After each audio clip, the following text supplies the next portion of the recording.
Now, inhale, creating healthier cells, repair and rejuvenate, and connect to your higher self as you embark on this ultimate journey back to oneness, back to self. Remember the quote: life is not measured by the breath you take, but by the moments that take your breath away. And yet, one could contend that maybe it's both.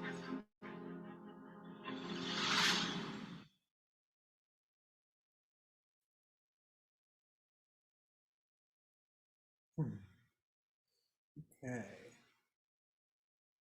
So move right into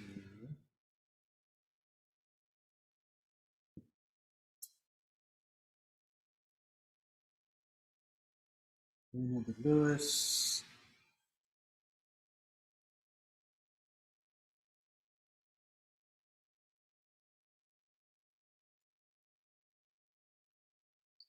So, welcome everyone. We are moving our threes of Unleash Yourself, Redefining Peak Performance. Of course, we are in day 2.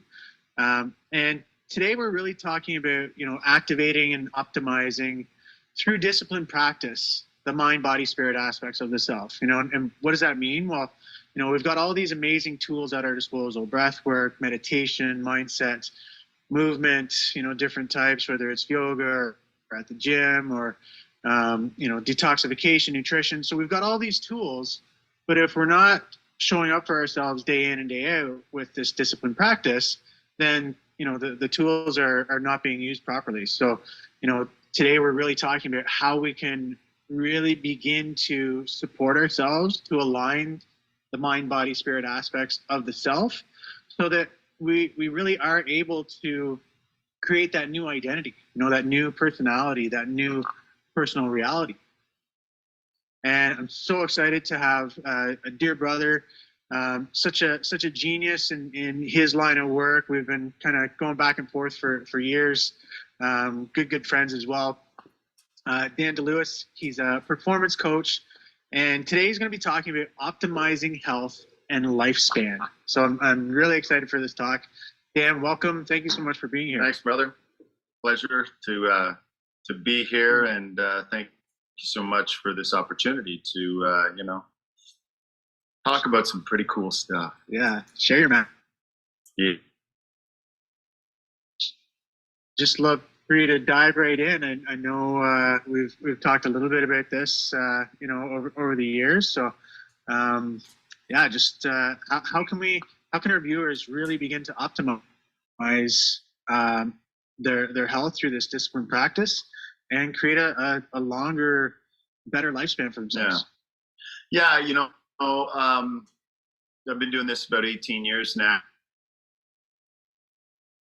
All started with me self and learning the practices along the way, and like yourself, in 18 years I just keep almost, I think it's evolving, because once you start to find one practice, it leads to another, and not that you mastered that practice, but it just starts to open up, and you start to open up from a certain place, and I always like to call it the center. And lifespan, or the wealth span of your life, it's how the quality is. It's super important, and it's pretty powerful when you actually put them together. So, a lot of people are when they look at their health, they'll look at, eating better, going to the gym, drinking more water, but we forget about the emotional part of it, the emotional regulation. You have your physical and mental well-being, but there's a third part that, especially this day and age, that people are starting to become more conscious of, is the emotional well-being, and that has to be part of the health routine that we have in our days. And we want to have a good lifespan, but the health span has to be there with, I say, a life of value, and creates a peace of mind that is your happiness. Because, if you're doing the work physically, mentally,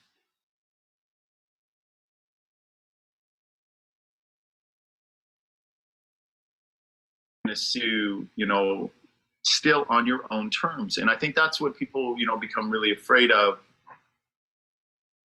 in growing, a little bit older, is that it's like, what could happen? But, if we're always in that what could, we should be more in the what should happen right now. And, for me, learning breath work, yoga, I think was, I can't, be blessed enough to find that in my situation because of my, back pain, chronic back pain, in bed for a couple of years, depression, anxiety. And when I found yoga, it actually took care of them all, the physical part, the asanas, the breath work, the meditation, the mindfulness, the chanting, the meditation, and I went and lived in an ashram, so I couldn't go anywhere. I mean, it was day in and day out. That's how I lived there for months. And you're in that lifestyle, and it really had this massive, huge impact on me. And what it taught me is about going to the gym. It's not just about doing meditation. It's not just about eating healthy. It's not just about drinking, the right amount of water. It's about putting it all together. All right. So the breath work to me is one of the most powerful things that I began to really see as something that I could use to take back control over that one part. I was always in the physical world with sports and that kind of thing. And, even dabbled with meditation, but not that much. And meditation for me was very hard, with such anxiety that I'd had. But the breath work was something that was just so powerful in being able to steer the ship back on course.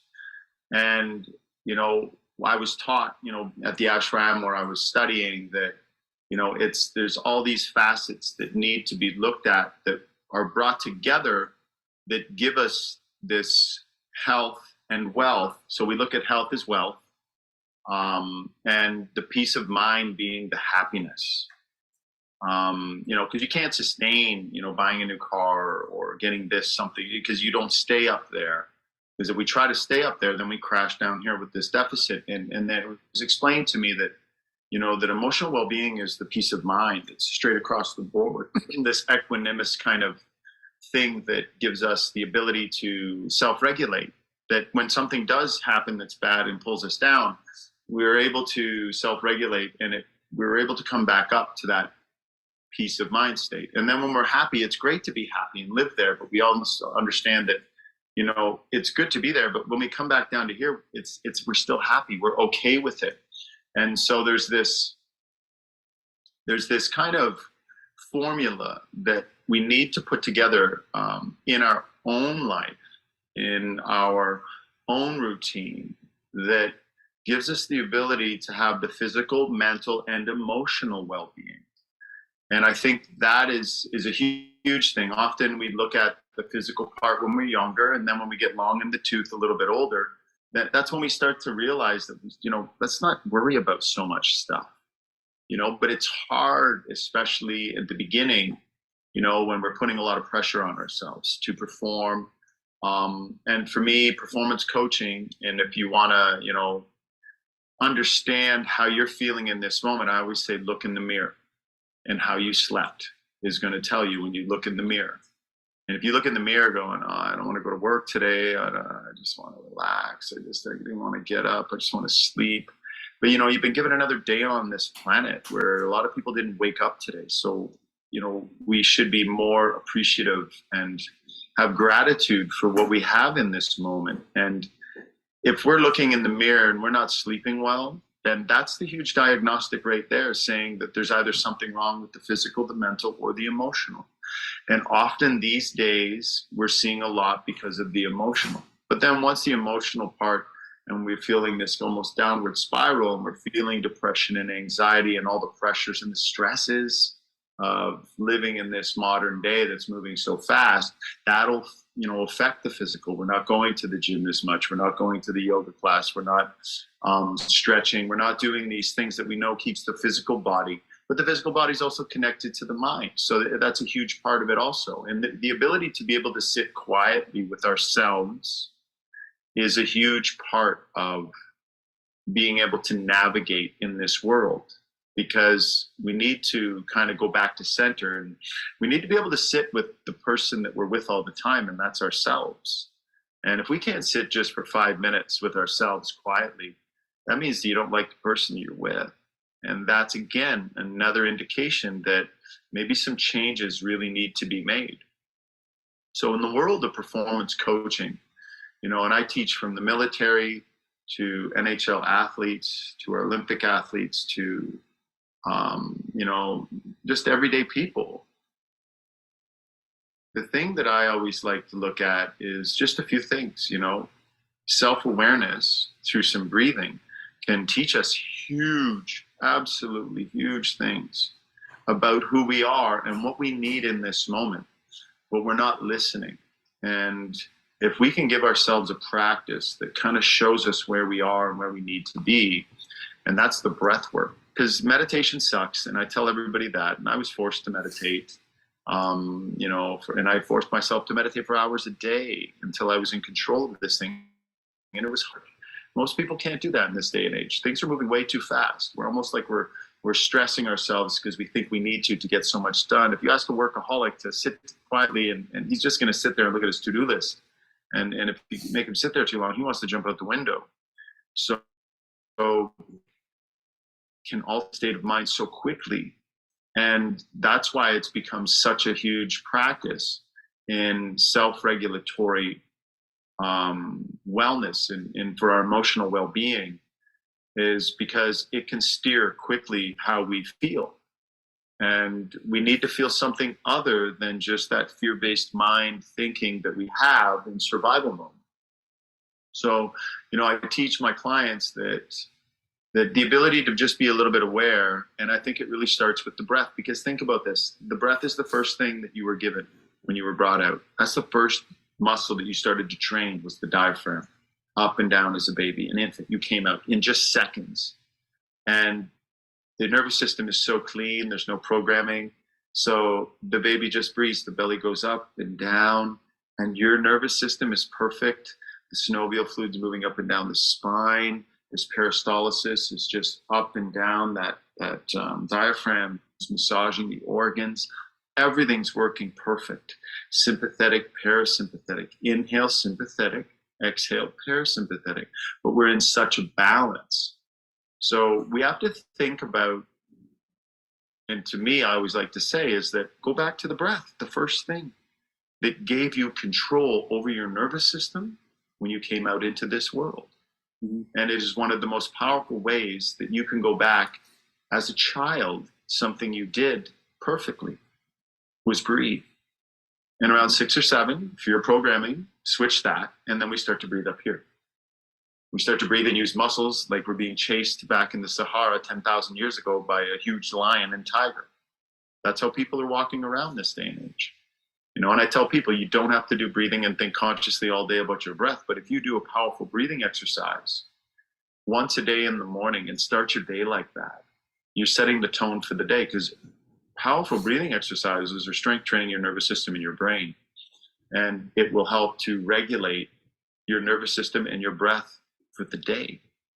And the more you do it in the morning, the more, say, throughout the day, when you start to see yourself even getting out of balance, you're able to bring your breath back and your mind back with the breath, because it brings you into this moment. We're so distracted with our devices and with everything that's going on in the world that we're forgetting about our performance. We think that stress needs us to perform at this highest level, but there has to be a balance for it. And for us to have that health being our wealth, we need to realize that if we do have health, then we can help everybody do our job the best we can, and we can't fall off the edge. And we often do that and fall down, and then we pick ourselves back up. Then we'll go through it again. It almost becomes a vicious cycle until it's just getting way too hard. And then all of a sudden we realize, and then our doctors will tell us and say, you need to start to de-stress and relax. But stress is a huge part of what's going on in life. And we do need anxiety. We do need stress to get things done. But we need to be aware of what's happening in our world, in our health, in this moment, so that we can then perform and have a healthy, long life that is filled with wealth. And that's because of the experiences you're still able to do as you get older. And that's the health span through lifespan. And we have to take care of that now to be able to move on. Mm-hmm. That's beautiful. Yeah. Beautiful. So Dan, how do our viewers first begin to cultivate space to actually implement these types of practices? You know, because again, so many people are you know, as you said, super busy and just maybe out of balance and kind of caught up in the rat race that it's like, oh, you know, I don't have time. I don't have time. Yeah. You know, I hear that one all the time, you know. So how can someone identify, okay, I mean, in day one, we've already identified that I'm open to change and I want to make these changes. Yeah. Now I've just got to begin to cultivate and carve out some time in my life to be able to do this. Yeah. So how do they carve out the time? And maybe just take us through one round of a breath of your choice. Okay.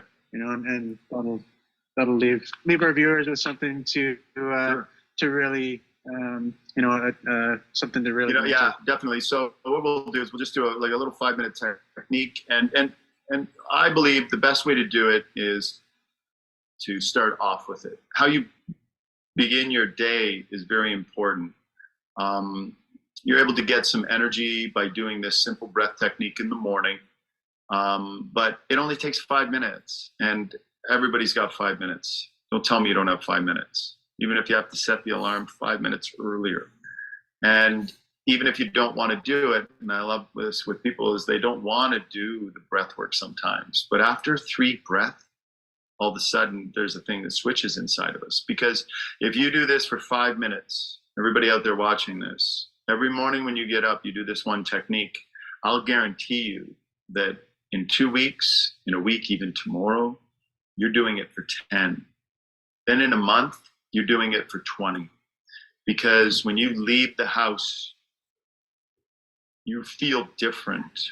You've strength trained your nervous system in your brain. You brought more oxygen to all the cells. You're shifting chemistry. You're becoming the person in control of the nervous system. And it helps to start immediately self-regulating us. So this one here is just simple. You know, you inhale through your nose as deep as you can. Try to inhale, you know, inflate, the belly rises. So you breathe deeper, you'll get more oxygen in. But we do it with a little tiny force, but at the same time with control, because we don't want to breathe quickly. That just shows the body, the state of breath will tell the body, let's get into a state of anxiety. But if we use a little bit of force, and this is where we hack into the system, and we use a little bit of force and we breathe more or less, say like this, and stretch it, but then let go. And the ha has all kinds of science behind it. I don't want to get into it, nerd out on you right now. But you're going to create this NO2, and you're going to create nitric oxide. You're going to open up, some more oxygen's absorbed. But you're going to stimulate vagus nerve, more side of parasympathetic, but stimulate sympathetic for the inhale being the way it is.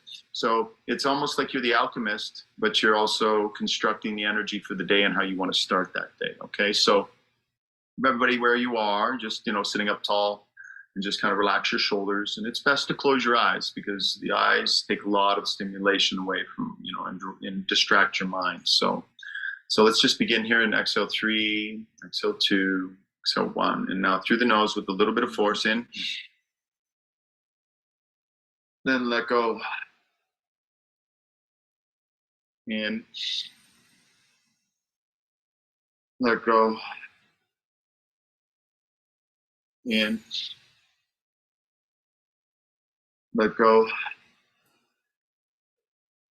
In. Go. In. Let go. In. Let go. In. Let go. Fully in. Let go. Fully in. Let go. Deep in. Let go. Fully in. Let go. Fully in. Let go. Deep in. Let go. Fully in. Let go. Keep going with rhythm now. Inhale deep 2, deep 3, deep 4. Let go 2, soft 3, soft 4. Fully inhale 2, deep 3, deep 4. Ha sound out 2, 3, 4. In 2, 3, 4. Out 2, 3, 4. In 2, 3, 4. Out 2, 3, 4. Deeper in 2, 3, 4. Let go 2, 3, 4. In deep 2, 3, 4. Out soft 2, 3, 4. Finish with me in.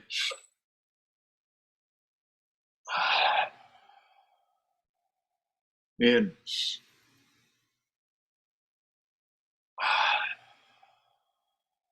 5 more.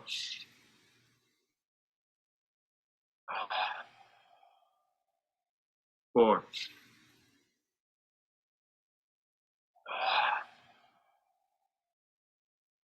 3.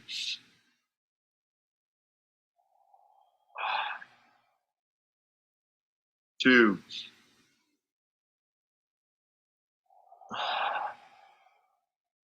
Last one in. Let go. Hold and relax. Feel. And again, we go back to the feeling because feeling's not thinking.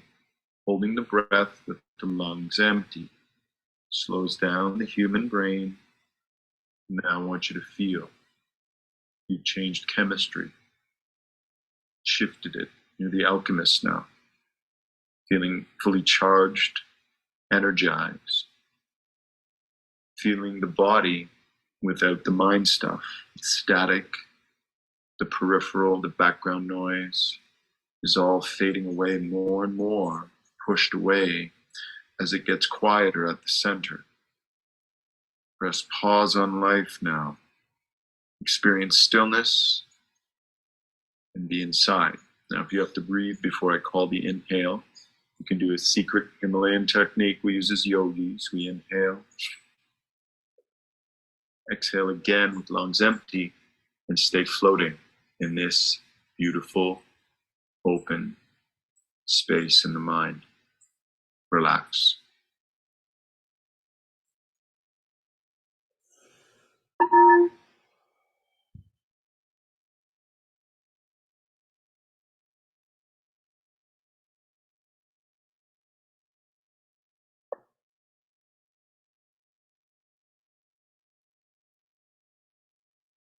Okay, take a deep breath fully in. Hold, and then again, feeling the pressure of the oxygenated blood now, chemistry being back introduced to the brain, and you're feeling that euphoric feeling. It's okay to feel it. See, hold the breath and be with it. And physiology is so advanced, it knows what it's doing. Don't think about it. Just be with it without the mind. And exhale, let go. And just with the eyes closed, just tip of the nose. I want you to take some breath there. Feel inside the nostril, cool air comes in, and then warmed air going out. And notice how the mind already feels different. And know that that space inside the nostril where you feel the breath is always a place you can go to. And just simply breathe there to quiet the mind. And there, that might have been 5 minutes, Lee. I don't know, maybe a little more. But, doing something like that every day, then all of a sudden you're doing it in the afternoon. because it gives you energy. You don't have to reach for the espresso shot and the Snickers bar, so, feeling something else, man. Just take 25 breaths, and then all of a sudden you're feeling high in your own supply. So beautiful, brother. And like you, I love the breath. It's my favorite tool to support people on their journey. Yeah, I just have one more quick question. Yeah. 2 minutes or less. What does peak performance mean to you?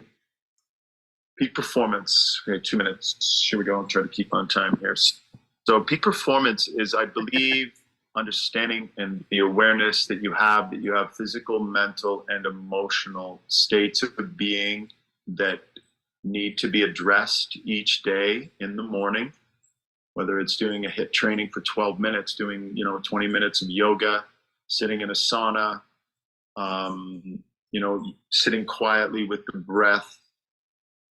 By putting everything together, and to me, peak is, you can have a great body and be muscular and be fit, but if you don't have a fit mind or a fit emotional state of being, then the temple here is suffering. I think that, to me, peak performance is being able to put together something that gives you these 3 layers of your health, which is, again, physical, mental, and emotional. Finding these practices, the breath is amazing. It takes care of really the mental and the emotional well-being part, because it's the meditation. It's the hack for meditation. Like I said, meditation sucks, but breath work gives you these altered states of mind immediately that it takes so long to do in meditation.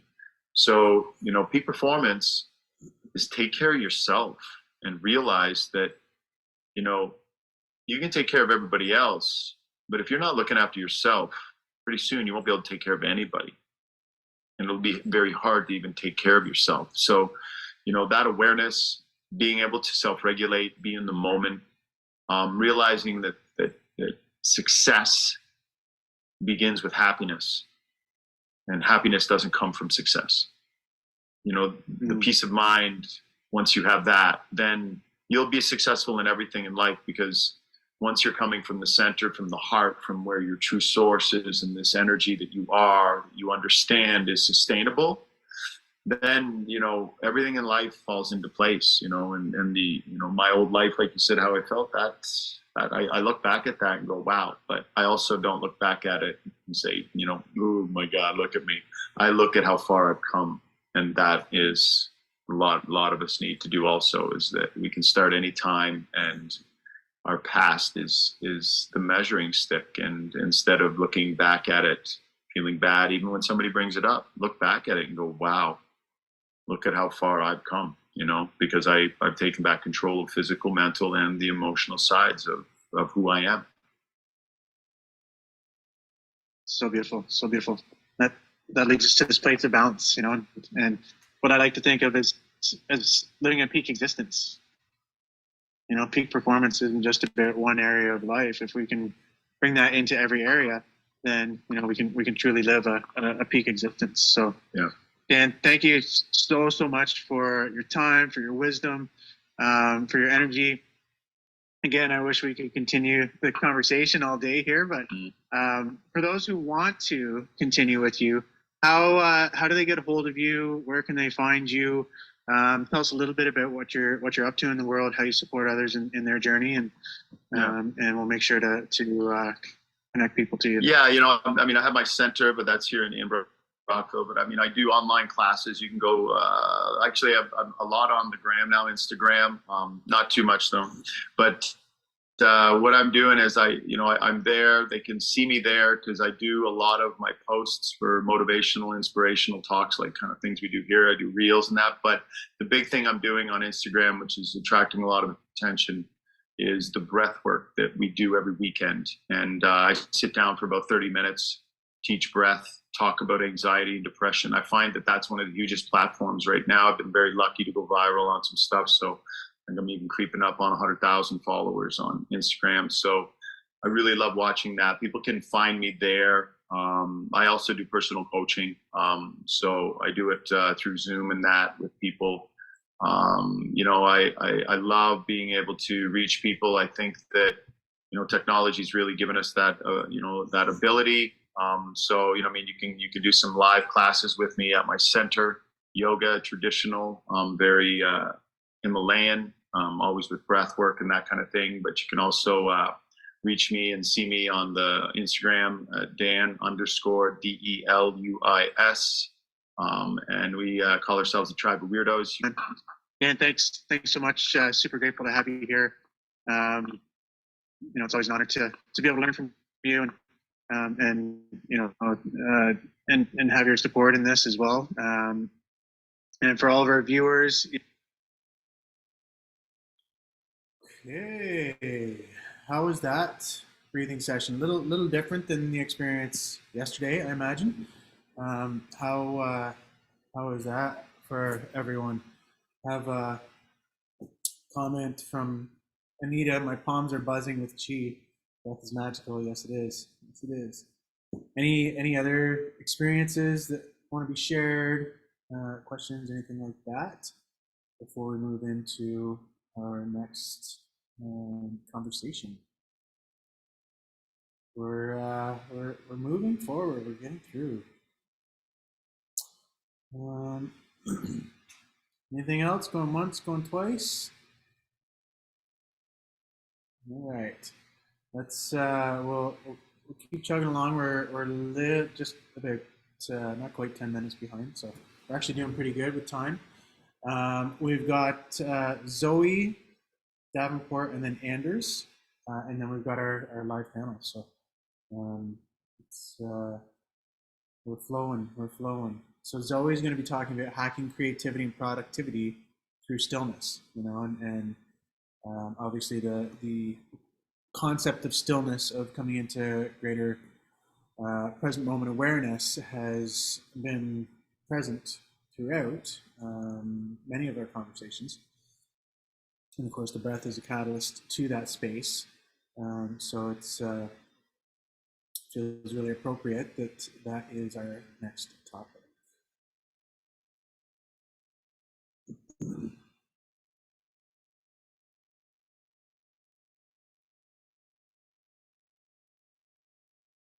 So welcome.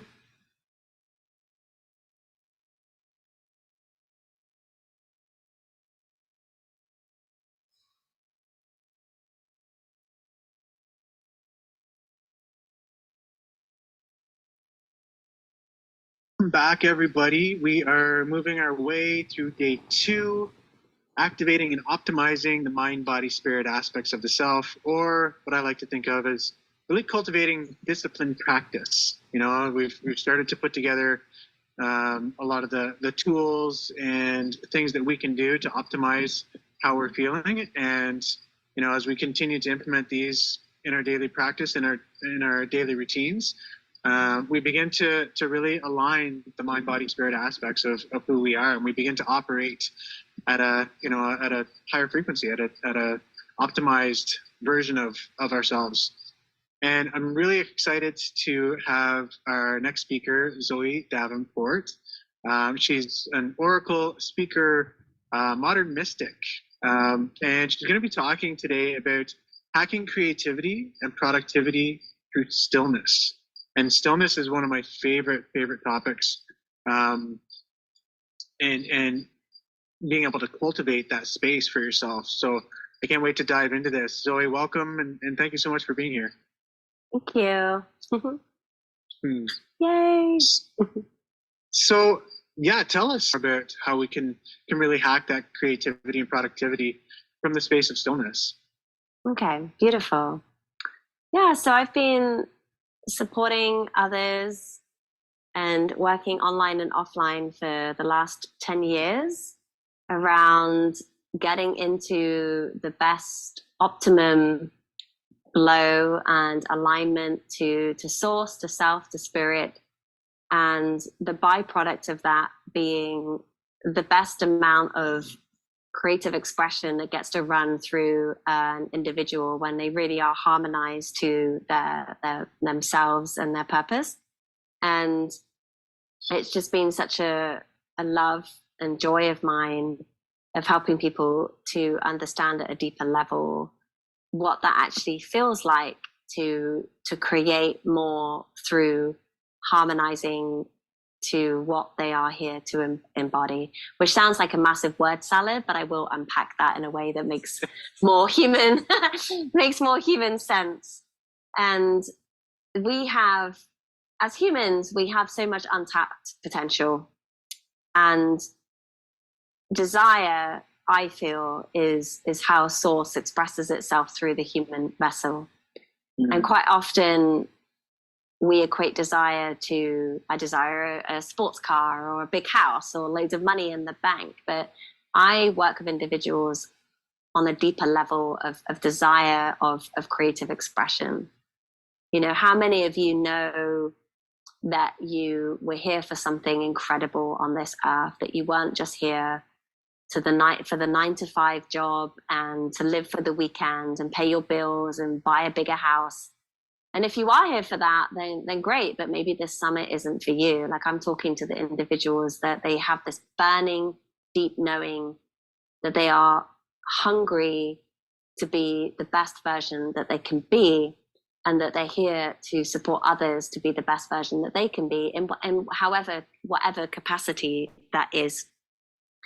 And so the stumbling blocks that I've seen over the years through talking to thousands of people about this topic, and we were tapping into this with that sharing before, Lee, is around creative expression, and how do you know what it is that you're here to do, and what are the action steps that you can take towards uncovering that. And you know, for me, being self-employed, an entrepreneur, my gift to the world and how I creatively express myself is in the way that I mentor my clients and how I put programs together.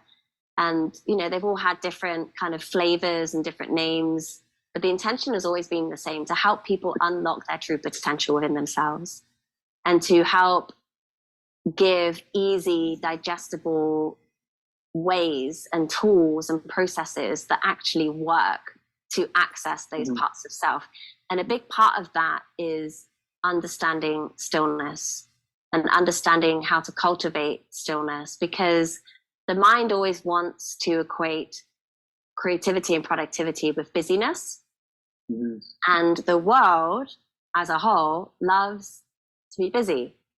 And so I share this with my clients all the time, and I've shared it in many different ways, but we're busy being busy, doing busy things, right? So we're busy little bees being busy, doing busy things.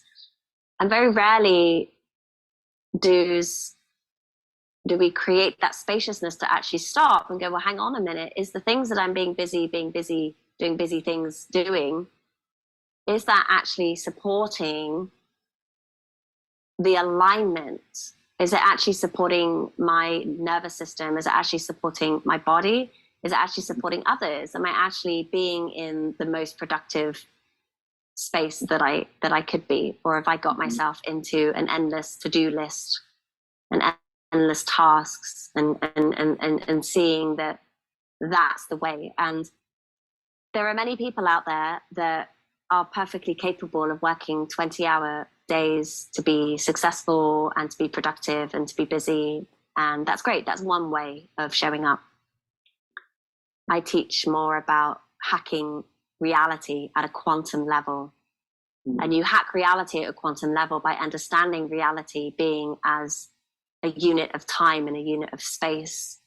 And when you allow yourself to cultivate spaciousness within the time and within the space, which comes into stillness, which is allowing 0 point field of perspective, you are clicking outside of the time and space and into that quantum realm of existence where there is untapped potential of infinity, of all the creative expression, of all of the desire that your physical human vessel can embody and hold in this now space reality. And what that means is getting your body ready energetically, physically, emotionally, and spiritually, to be able to hold that amount of desire, which is really holding that amount of light, right? Light encoded information is how you digest it.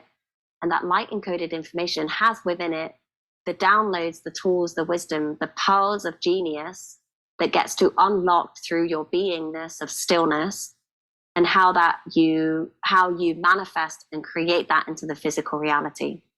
That's how you create the most amazing business, or you write a book in a weekend, or you come up with a very simple yet complex solution to fix an issue with recycling or plastics or yada, yada, yada. So I firmly believe that those of us that are here learning how to become superhumans, and everyone listening to this call wants to become a superhuman, and everyone that is piqued in an interest of hacking creativity through stillness are really here to embody so much light, so much desire in their beingness, that they're here to create so much. And let go of overwhelm and let go of thinking, oh my gosh, that feels like so much to do. It's not. When you are tapped in and turned on and attuned to the vibrational harmony of your deepest desire, timelessness is what you experience in the productivity stage of what you are creating. And that's where you really do move and bend time and space, and you create at such optimum levels. So suddenly maybe it took you 10 years to write a book and you write it in a day. Maybe you have been thinking about a business adventure for a while but not quite sure of all the steps, and you cultivate and hack stillness, and you really attune to self. You harmonize and allow yourself to receive all the information that will get you from A to B, that will show you all of the steps, and you're just naturally navigating your way through reality. So it's a training to be able to hack creativity through stillness. And part of that training is really slowing the mind down, because it won't be done in a way that makes logical sense. And when you look at, okay, so let's look at Steve Jobs, for example, how he understood what he was creating did not make sense to the general Joe Blogs, because he was stepping out of time space of what someone could only understand at a linear perspective. And so that's why he was quite happy at some stages to blow millions of dollars on a product that was never going to make that much money, but it was the processing component of that product that he knew he needed, that was going to be put into the future thing that he knew he was going to create, but he didn't know what he was creating yet. And we have Apple, because of his ability to transform his linear, limited perspective thinking of time space. So he hacked his creativity through attuning his mind. And so quite often, in order to truly understand the unlimited potentials and benefits of who you are here to be as a superhuman, you have to allow yourself to think differently, to speak differently, to compose and hold yourself differently, and to slow down how you think it needs to be. And with that, in layman's terms, you are balancing the right and left brain hemisphere, that they come into vibrational coherence with each other. And you can do this through breath work, through meditation, through listening to specific binaural beats. And you can do this by also, in every single moment of your reality, especially before you go to create something or you sit down to work, I'm doing the commas for the work or creating, is to be. And how much presence can you bring into your beingness of the moment? So beyond thought, beyond time, beyond space, beyond thinking, beyond expectations, beyond to-do lists, beyond action steps, beyond emails, beyond the phone, beyond the social media, beyond people, beyond conversations, beyond what time of day it is. Could you give yourself the moment of now? And as you tune into the now, where are you still being distracted? Where is your mind distracting you from allowing yourself to tune beyond time, beyond space, beyond thought, beyond expectations, beyond ego, beyond it all? And so that's the training. And as you bring presence to every single now moment, you will continue to slow down everything around you, and you will start to hear the silence. And then you start to just hear your breath. And then you start to just hear the space between the breath, which is the nothingness. And how can you even slow that breath down even more? And how long can you do that for? Now, okay, I did that for a few minutes. Okay, let's go do the to-do list and all the things. Yeah. So it's training the mind to move beyond time, to move beyond space, which means the way that you have shown up before may have worked for that particular set of circumstances in your reality. That's amazing. Most of humanity are living by a linear clock system.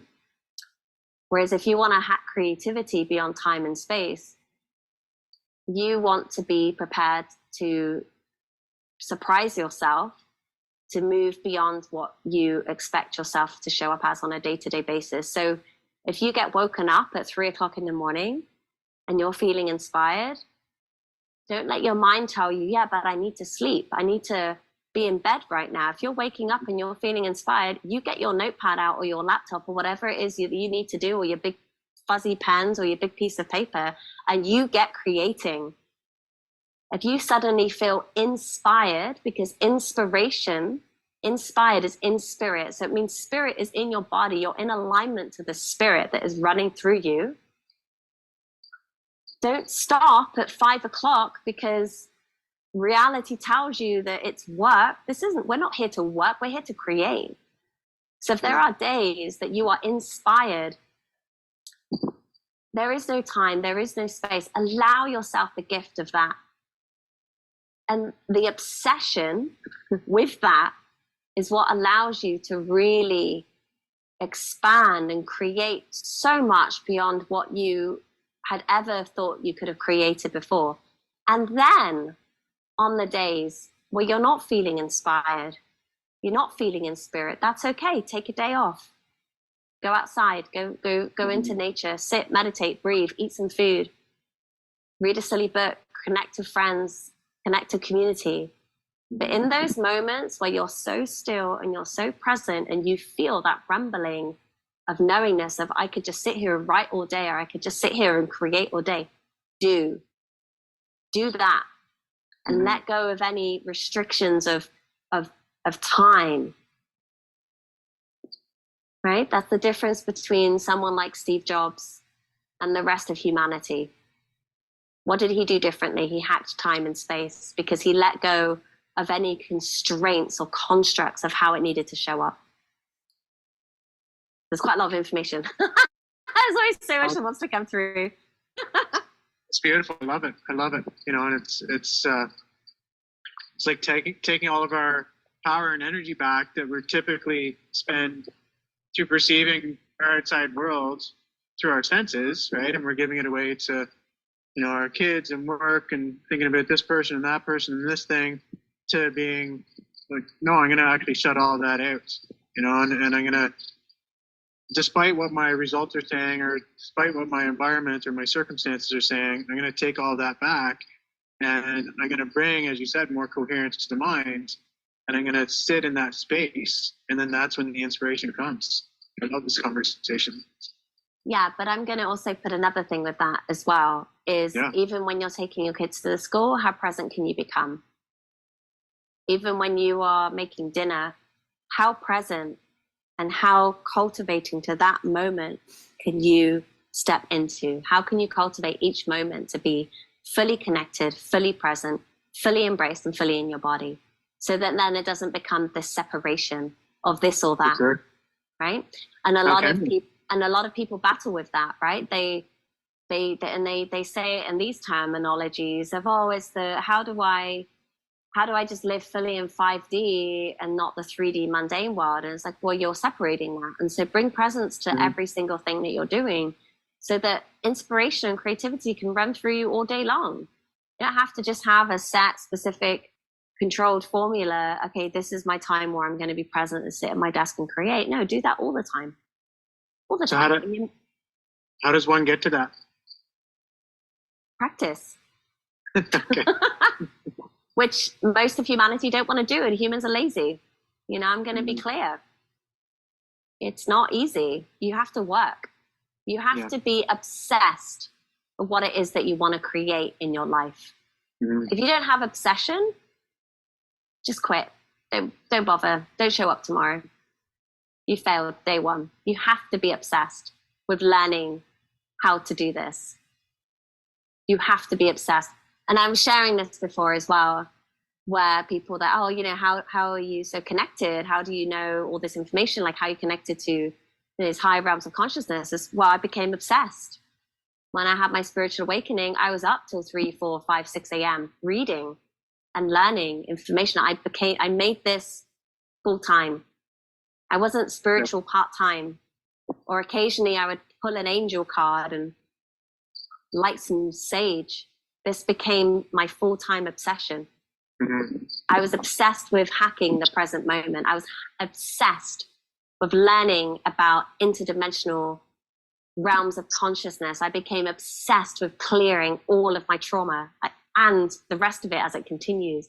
I became obsessed with learning about shadow. I became obsessed with shamanism. I became obsessed with living my best life. Right? And so you have to have obsession. You have to. Steve Jobs was, I love using him as an example. I feel like his spirit is like coming in right now, like, oh, you want to learn how to, let me help you.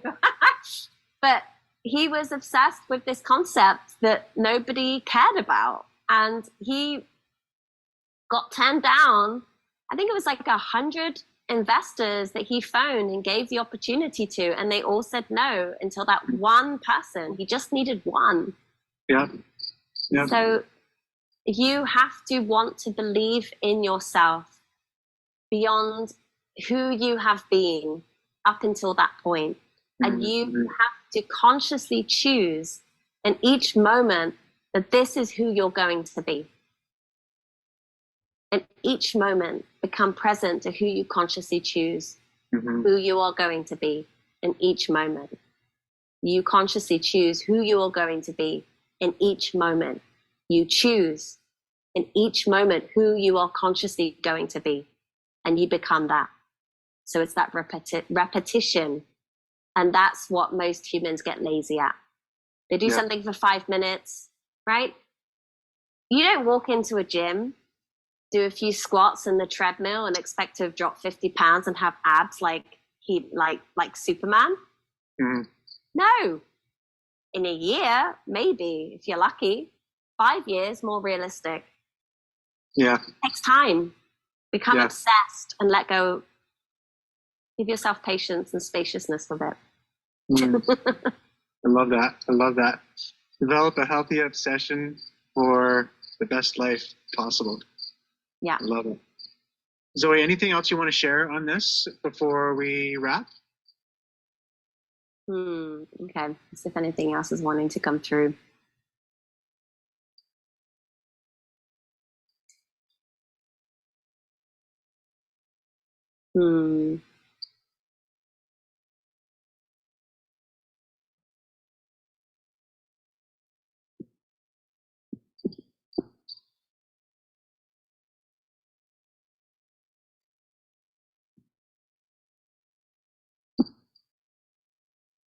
The pause is intentional, of really bringing it into stillness and creating the silence in the stillness.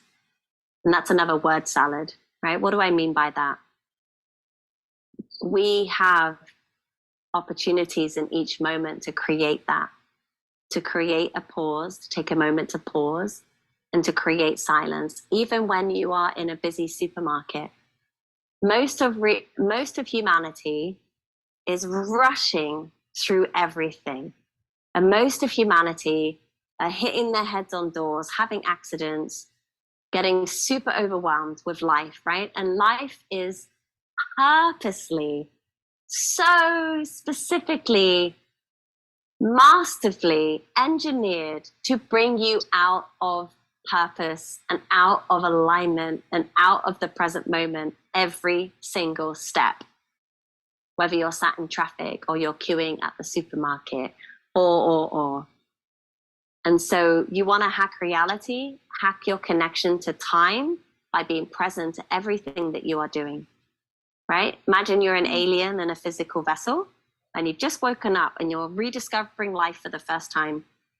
How do you explore your reality through the lens of that experience? Suddenly you're drinking coffee, and I didn't drink coffee, I drink cacao, but like it tastes so warm and floaty down the throat. And how does that make you feel? Right? I like the idea of instead of an alien, childlike curiosity. Like a child for the first time seeing something or experiencing something, it's like, oh my God. You know, and we, as we grow older, it's like we somehow grow out of that. It's like if we can just go back to being a child again. Yeah, a child, an alien, you, this present moment, right? And it sounds easy, and it is when you give yourself presence to do these exercises. And this is what I was sharing before, is like most of humanity are lazy, and that's why they're stuck. And that's why they're unhappy and fed up and disconnected, right? And you gift yourself the ability to hold way more consciousness in your physical vessel when you're present to yourself, and how that manifests as desire through your physical vessel as light information. And that is what allows you to create unbelievable things in this world. So these are some of the steps, right? And you have to become obsessed with it, and you have to give yourself patience and practice, right? I'm not perfect. I'm not present all the time. Absolutely not. But I show up to things like this to remind myself of that. So I've learned a lot today in this conversation. So thank you. Thank you. So just last question, and then I want you to tell us how we can connect with you. But we've been talking about peak performance over the course of this summit. So Zoe, what does peak performance mean to you? Peak performance to me is when it feels there's an effortless in the efforting of what it is that I'm here to create. It doesn't feel hard. It just feels like a natural extension of my human spirit enjoying life and creating and expressing herself. I love that. Right. That's beautiful. And then the results of those peak performances is greatly received in the form of just so much energy and connection and community and vibrancy and abundance and wealth and health and all the things. So it's that infinity, right? When I'm in peak performance, it's flowing in, it's flowing out. Infinity, giving and receiving. That's beautiful. Thank you for sharing. You're welcome. So Zoe, how can our audience connect with you? What are you up to in the world? What are you working on? What are you birthing? Yeah, let us know. Many things I am birthing right now, and the best way to connect is visiting the website, which is zoedavenport.com, or connecting with me on Facebook, Zoe Davenport, or Instagram, which is I am Zoe Davenport.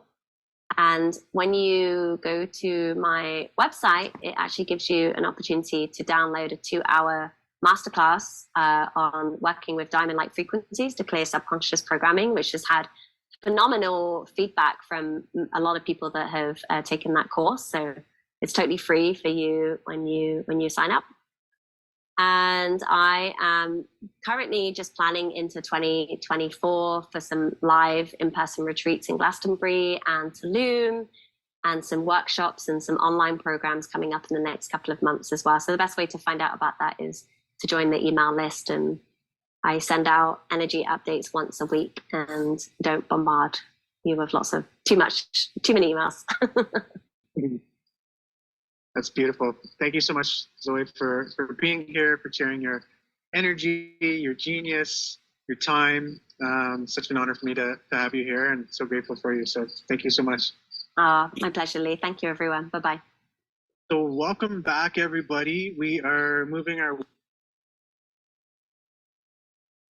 Okay. How was that one? How was that one for everyone?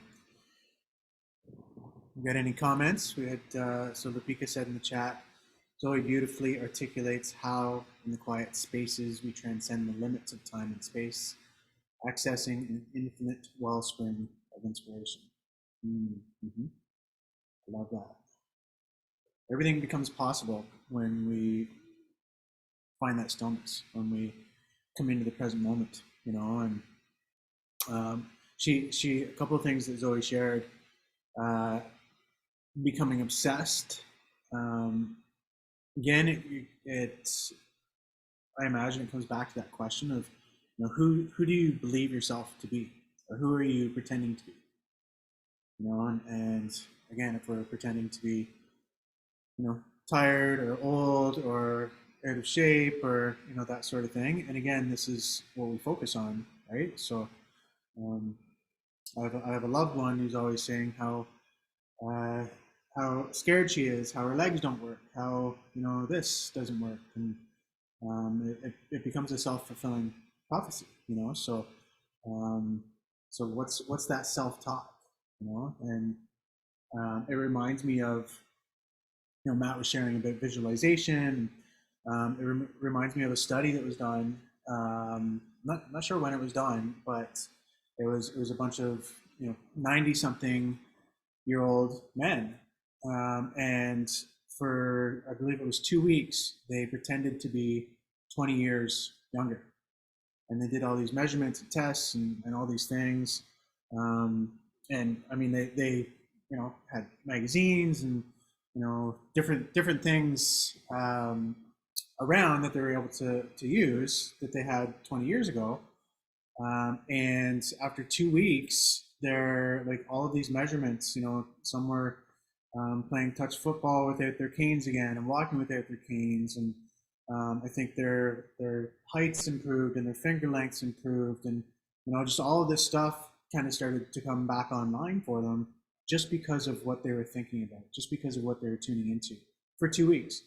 So could you imagine if you started to tune into better health, more happiness, more energy, you know, whatever it was, on its own, just the visualization component, just the you know, thinking and feeling component, let alone adding breath work to your practice, or healthy eating to your practice, or drinking structured water, or, you know, I've got these, I'll probably share a little bit more before we end today. You know, there's this company called Zen Cleanse, so there's detoxification that I use, and I've now got this excuse me, new technology. It's called a Terra Wand. You know, it's a technology device that carries the frequency of optimal cells, you know, so optimal healthy cells, you know. So there are all these things and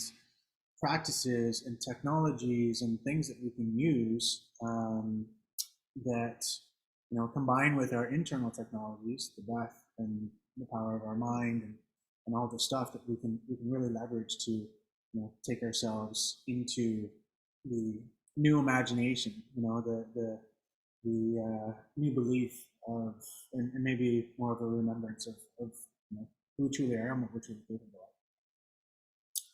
The other thing that she shared was, you know, oh yeah. She reiterated that, you know, choose in each moment who you are going to be. Choose in each moment who you are going to be. and she reiterated that, 3 or 4 times. And I imagine that's the repetition, that's the showing up for ourselves day in and day out with these disciplined practices that will allow us to remember in each moment that we are so much more than what we've led to believe, or than what we've been led to believe. Okay. Any other comments on Zoe's talk? Denise. Can I read that one out loud, Denise? Yeah, okay. I just want to make sure you send it to me privately. So, I've always been ageless, except when I had some sports accident. Age is in the head. This is why I count the seasons. I will soon start 84th springs. Wow. Wow, that's beautiful. 84. My grandmother's 85. So, thank you for being here and for sharing that. Maybe I should connect you so you guys can talk about the differing perspectives, and you can share some of your ageless wisdom with her. So beautiful. Okay, so I think with that, unless something funny's going on with my Zoom screen, I think it's okay. Zoe was great. Yeah, she was. Do you have anything you want to share? My mom is watching. My mom and dad have been tuning in throughout the last couple of days. So grateful to have them here and their support. I still do snow removal on the roof. Wow, that's quite something, Denise. Wow, good for you. I'd love to speak to her anytime. Okay, I'll get your contact info and I'll connect you guys. That would be amazing. Okay, so we have one more talk, and this one is Life by Design by Anders Gustafsson, and then we've got our panel discussion. So looking forward to that again. That's live, of course, and we'll be able to dive right into that here within the next half hour.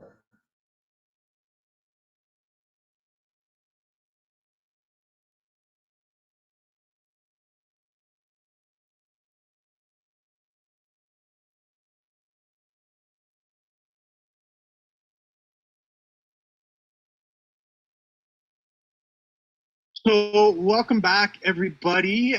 Super excited about my next guest, Anders Gustafsson. He's a visionary founder of Heartland Collective. I met this dear brother probably about 4 years ago now. And we've been collaborating and weaving together. He's a genius in his area. And what he's going to be talking about today is life by design. And of course, we're in day 2. We're talking about really activating and optimizing the mind, body, spirit aspects of the self, and really cultivating that disciplined practice.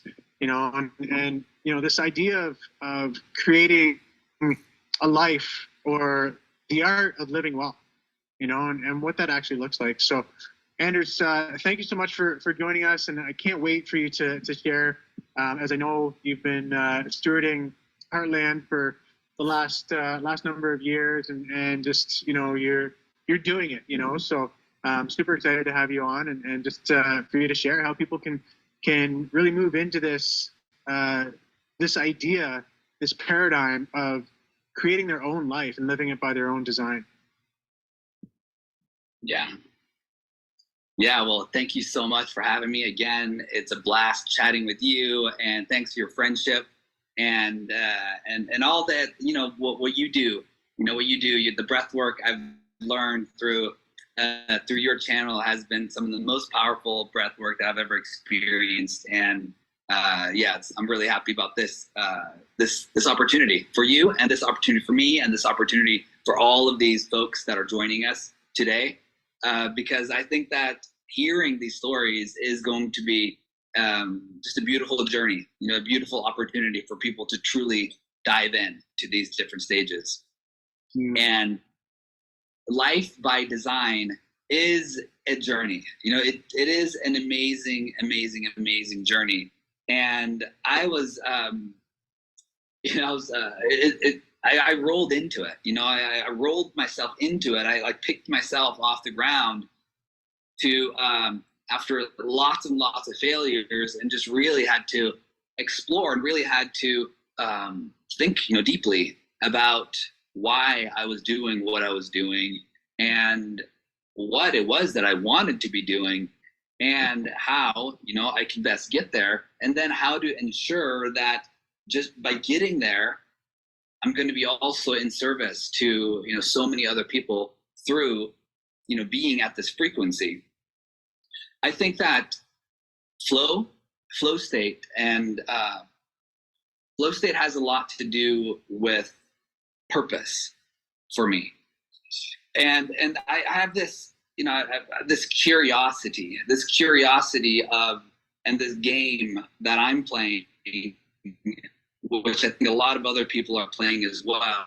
And it questions, well, what are you here for? What am I here for? What is it that we want to do? And I think that it can be found, when we enter into these states of flow. And what I find really fun is being with other people when they are in the state of flow. And what is it that we can create when we are all in the state of flow together? And so Life by Design for me has been about exploring, how can I create a lifestyle that offers the opportunity for people to be in flow?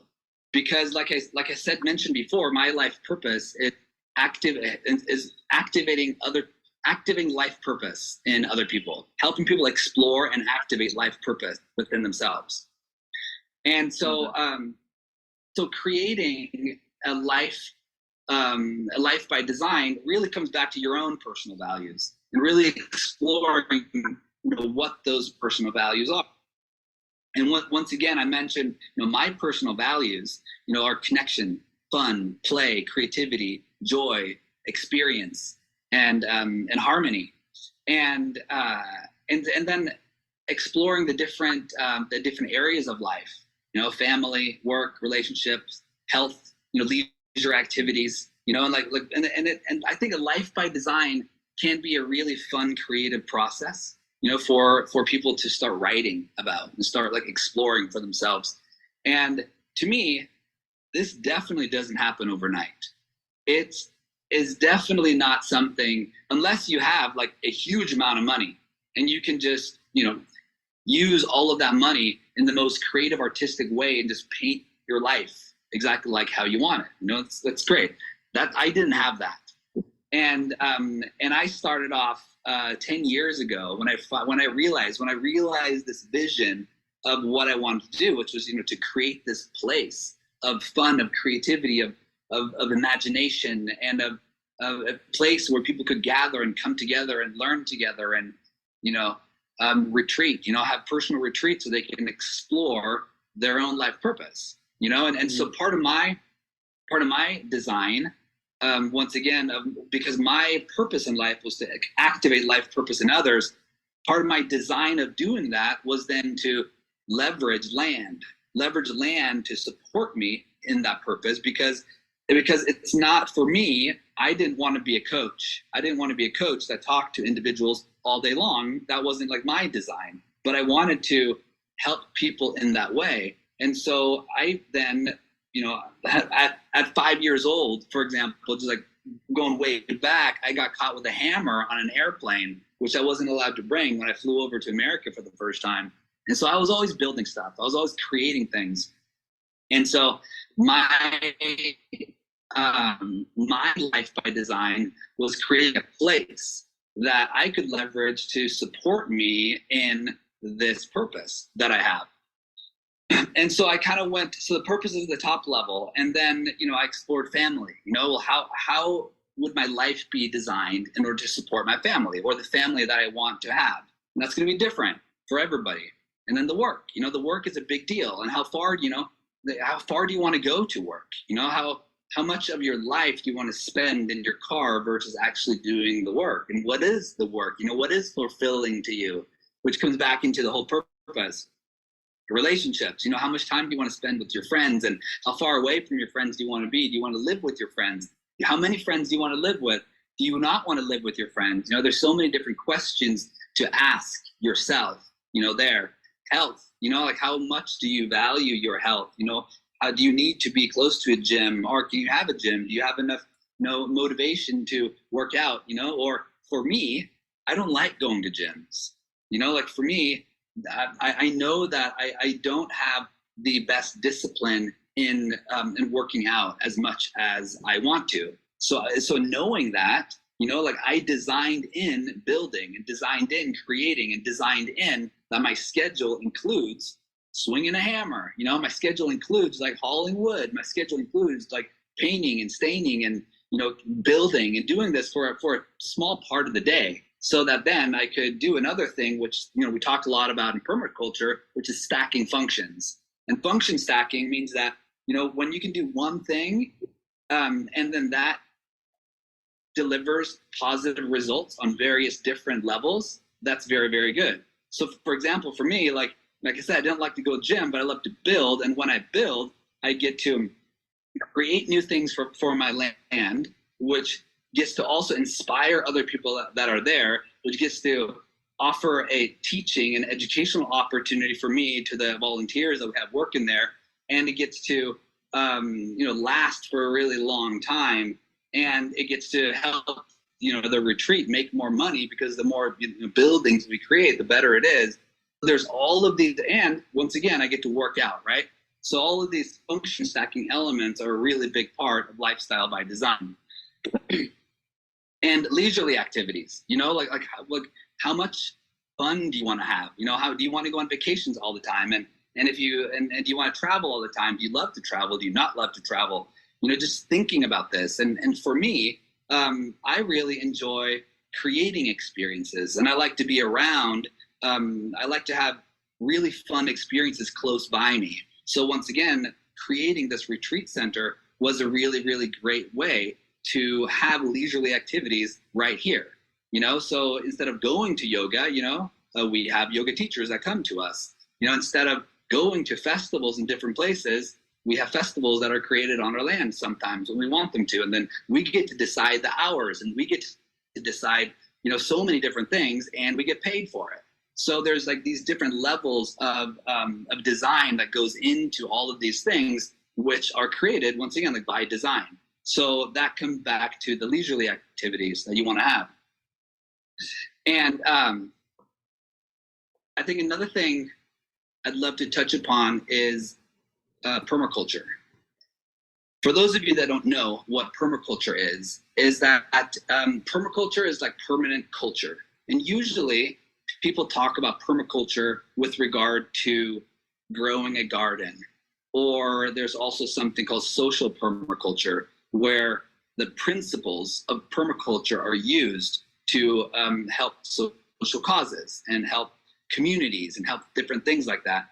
And I look at permaculture like, yes, we have a garden, and yes, we love to include permaculture principles in everything that we do, but I love them so much. So I also think about these permaculture principles in business, and I think about these permaculture principles with regard to how I design my life. And so one of the permaculture principles, there's 12. I'm only going to go into a few of them right now, but one of the permaculture principles, the first one is observe and interact. And so with regard to that, when we first bought our land, we didn't start building right away. We just really, experienced land, and we really started thinking and walking it, and we didn't, start developing anything right away. And even the things that we started developing, we actually created them temporarily, or we created them on wheels, or we created them different ways so they could be moved around, because it really takes a while. It takes a while for you to walk around a piece of property, or maybe that is like your storefront, or maybe that is whatever environment it is that you're creating. I'd highly recommend not to start building something right away. Don't get in there right away. Just really spend a good amount of time observing. Where are the people coming from? Where are they walking? Where are they walking by the window? Where does it make the most sense for the natural flow to feel harmonious? And then another principle I think a lot about is applying self-regulation and accepting feedback.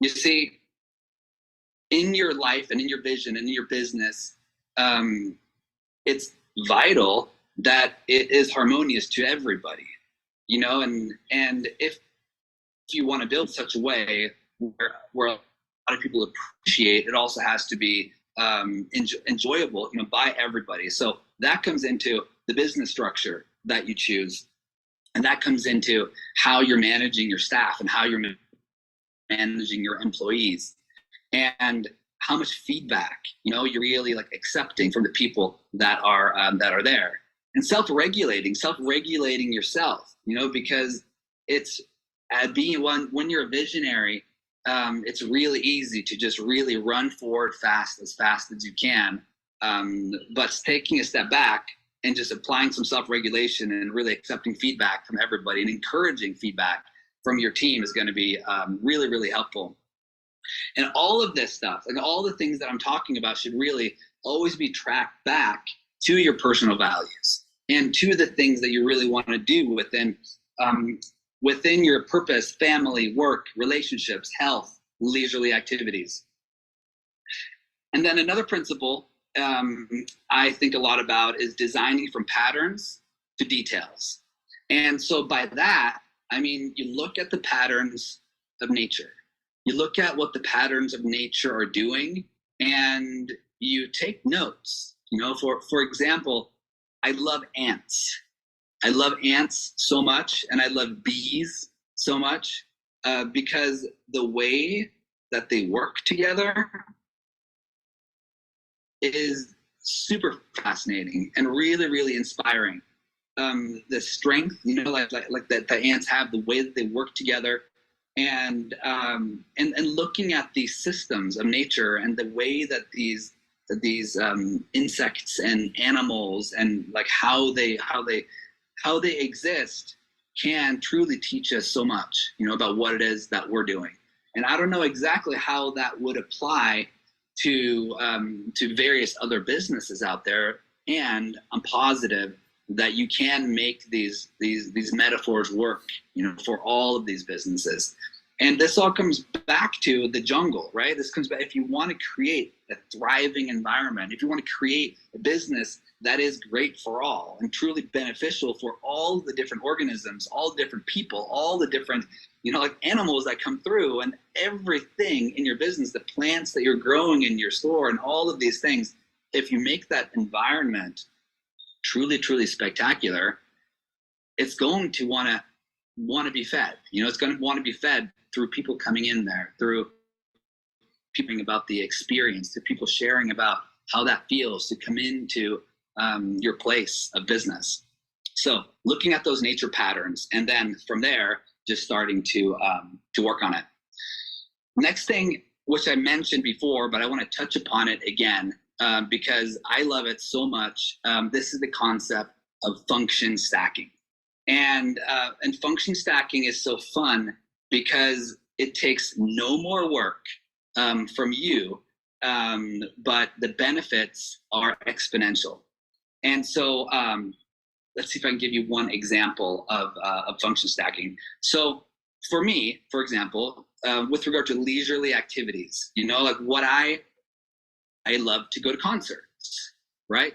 And I love great concerts, and sometimes, you know, great concerts are not accessible for various different reasons. And so, so what I've created, you know, here now offers this opportunity for concerts to come here. You know, they come here and they provide various different opportunities that stack so many different functions. So for example, we have a big volunteer program, and we have people that come into Heartland Collective from all over the world. We've had over 450 volunteers that have come in here through the last 5 or 6 years. And from time to time, we have concerts and we have different events that happen. And so when those events happen, it creates this really, really beautiful effect for the volunteers and the team that are currently on site, because it's fun, right? It's a lot of fun.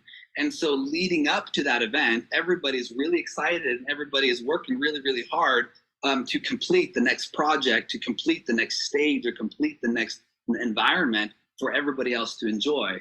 And so, and then on top of that, the retreat is able to now profit financially for bringing in these different events.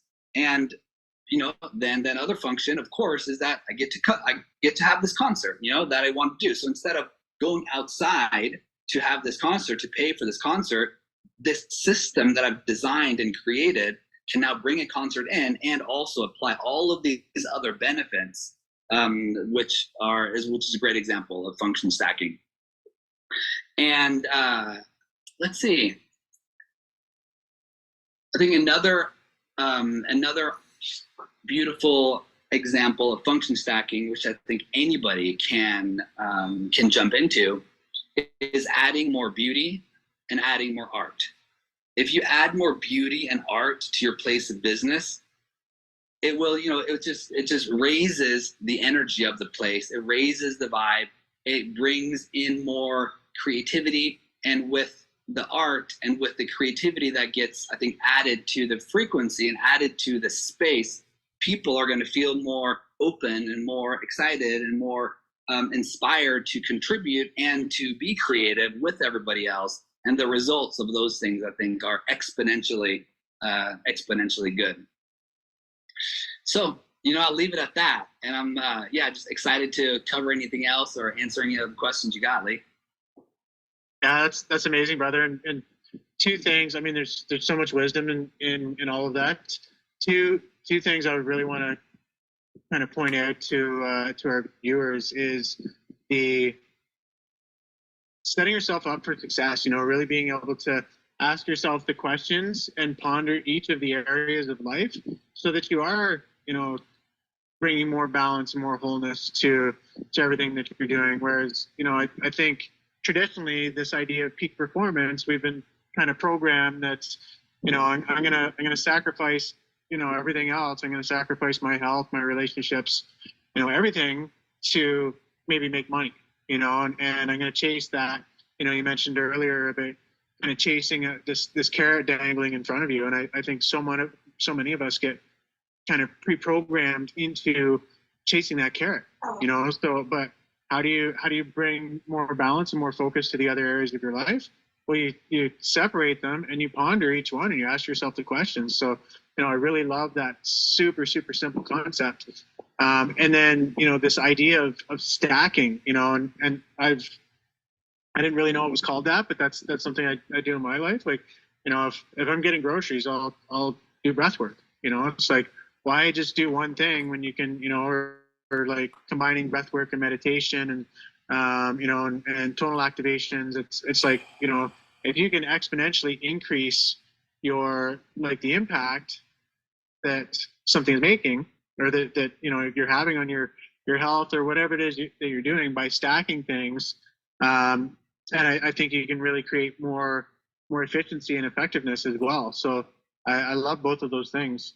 I do want to ask you, though, about peak performance. I want to ask you, what does peak performance mean to you? Yeah. I think peak performance to me is really being true to yourself in every single moment, that you're in. I think that in my opinion, peak performance can be just as intimidating as what is your life purpose. Like these are concepts that I think are going to be different for different people for a million different reasons. So to me, peak performance is what is the best that I can do right now, and how am I showing up right now, and just really accepting, where I'm at, and loving where I'm at, and trusting that tomorrow might be a better day, or you might have learned a new peak of your own peak performance, and that's amazing. And both are definitely good, and just really being authentic, with regard to where you are, and blessed that we're here to live another day, create again. Mm-hmm. I love that. I love. I was watching a video this morning, and it was talking about, Earth School. Like we're here to learn. We're here to to grow. We're here to heal. We're here to evolve. Is there anything you want to share on, kind of to that end, or anything else that is really, that you kind of want to leave our viewers with? Yeah, totally. Well, I would like to throw out an invitation for anybody to check out Heartland Collective, check out what it is that we're doing. We would love to have you out here if you're exploring life purpose or want to explore life purpose or just want to have an adventure or anything like that. We're here, heartlandcollective.org, and come check us out. We're actually starting this radical new membership program where our land is going to be co-owned by hundreds of people, fractional ownership, tokenomics, and lots of cool stuff. So yeah, I would love to just connect with anybody interested in the mission and learning more about life purpose. Love that. And how else? Is there any other way that people can connect with you or get a hold of you or learn about what's going on at Heartland? Yeah, Instagram is a great way. It's at the Heartland Collective, and we also have a Facebook page, Heartland Collective, and our website, heartlandcollective.org. So beautiful, brother. Any final words of wisdom for our viewers about life by design? Just go for it. Just go. Just fail. It's okay. It's totally okay. And just enjoy the ride until you're dead.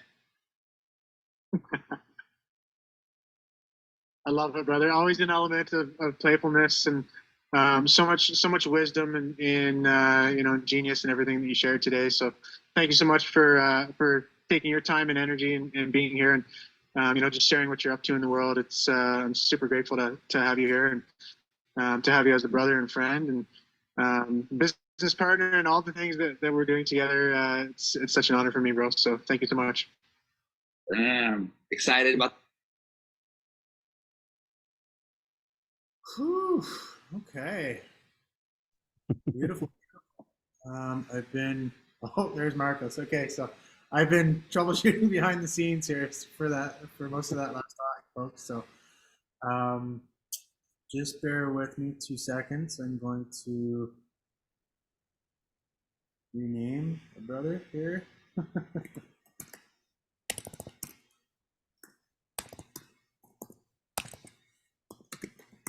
What a blessing, Lee. It's all a blessing. Oh, it is all a blessing, Michael Dash. That's the brother I'm renaming. So just before we go into our live panel, I just want to touch on that. A couple of the things that I was present to for Andrew's talk was the idea of function stacking, and really kind of layering on, what it is that we're doing in any given moment. And I know he talked about that he doesn't necessarily like going to the gym, and so for him, his workouts were building around his regenerative property, and then not only was he working out and getting movement in, but he's building, so he's actually taking care of beautifying the property and creating art and spaces for people to come to and enjoy, so that was his idea of function stacking. I love, since we're talking about tools and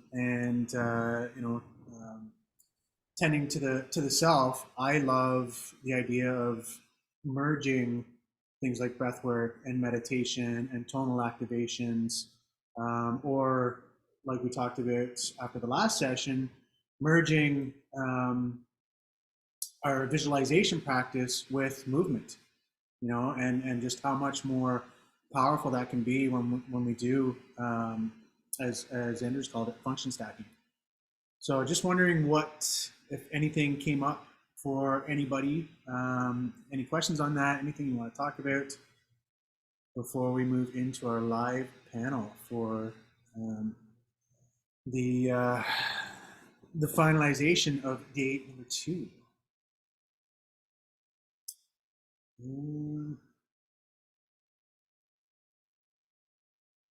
Just want to see, where are these comments? Did I miss some of these? Time maker, I did. So I'm just gonna go back to these couple of comments here before we move on. So Rochelle said, you're open to a personal question, you've mentioned visualization of getting married and how to get there from a man who is working on himself and embodying this process. Did you find the process of finding someone who aligned with that you're creating in the world? I'm wondering what it looks like from the masculine perspective. Would you be open to sharing this? Wow, yeah. I'm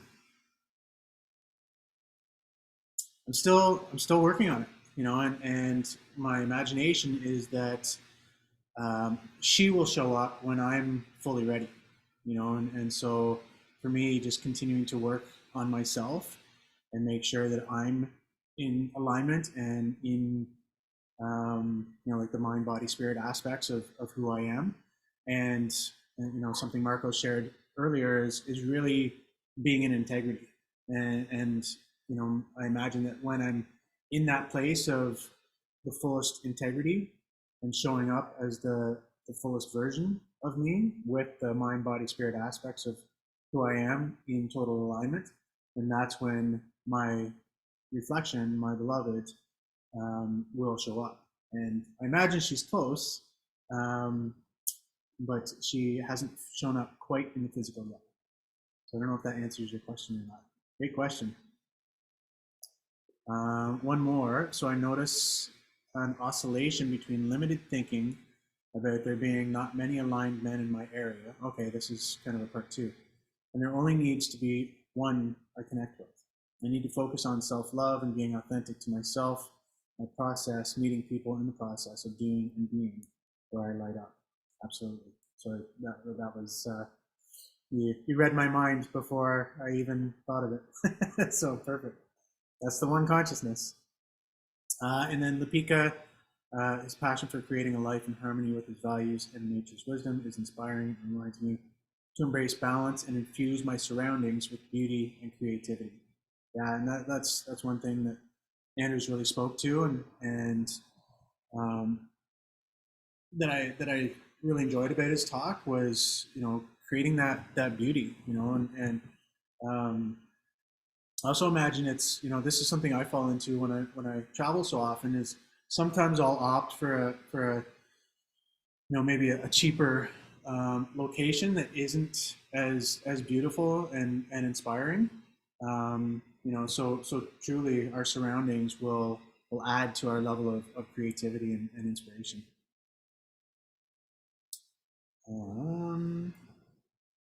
Denise, his last information about sharing space has to be one of my life dream, like-minded people in this optimum goal.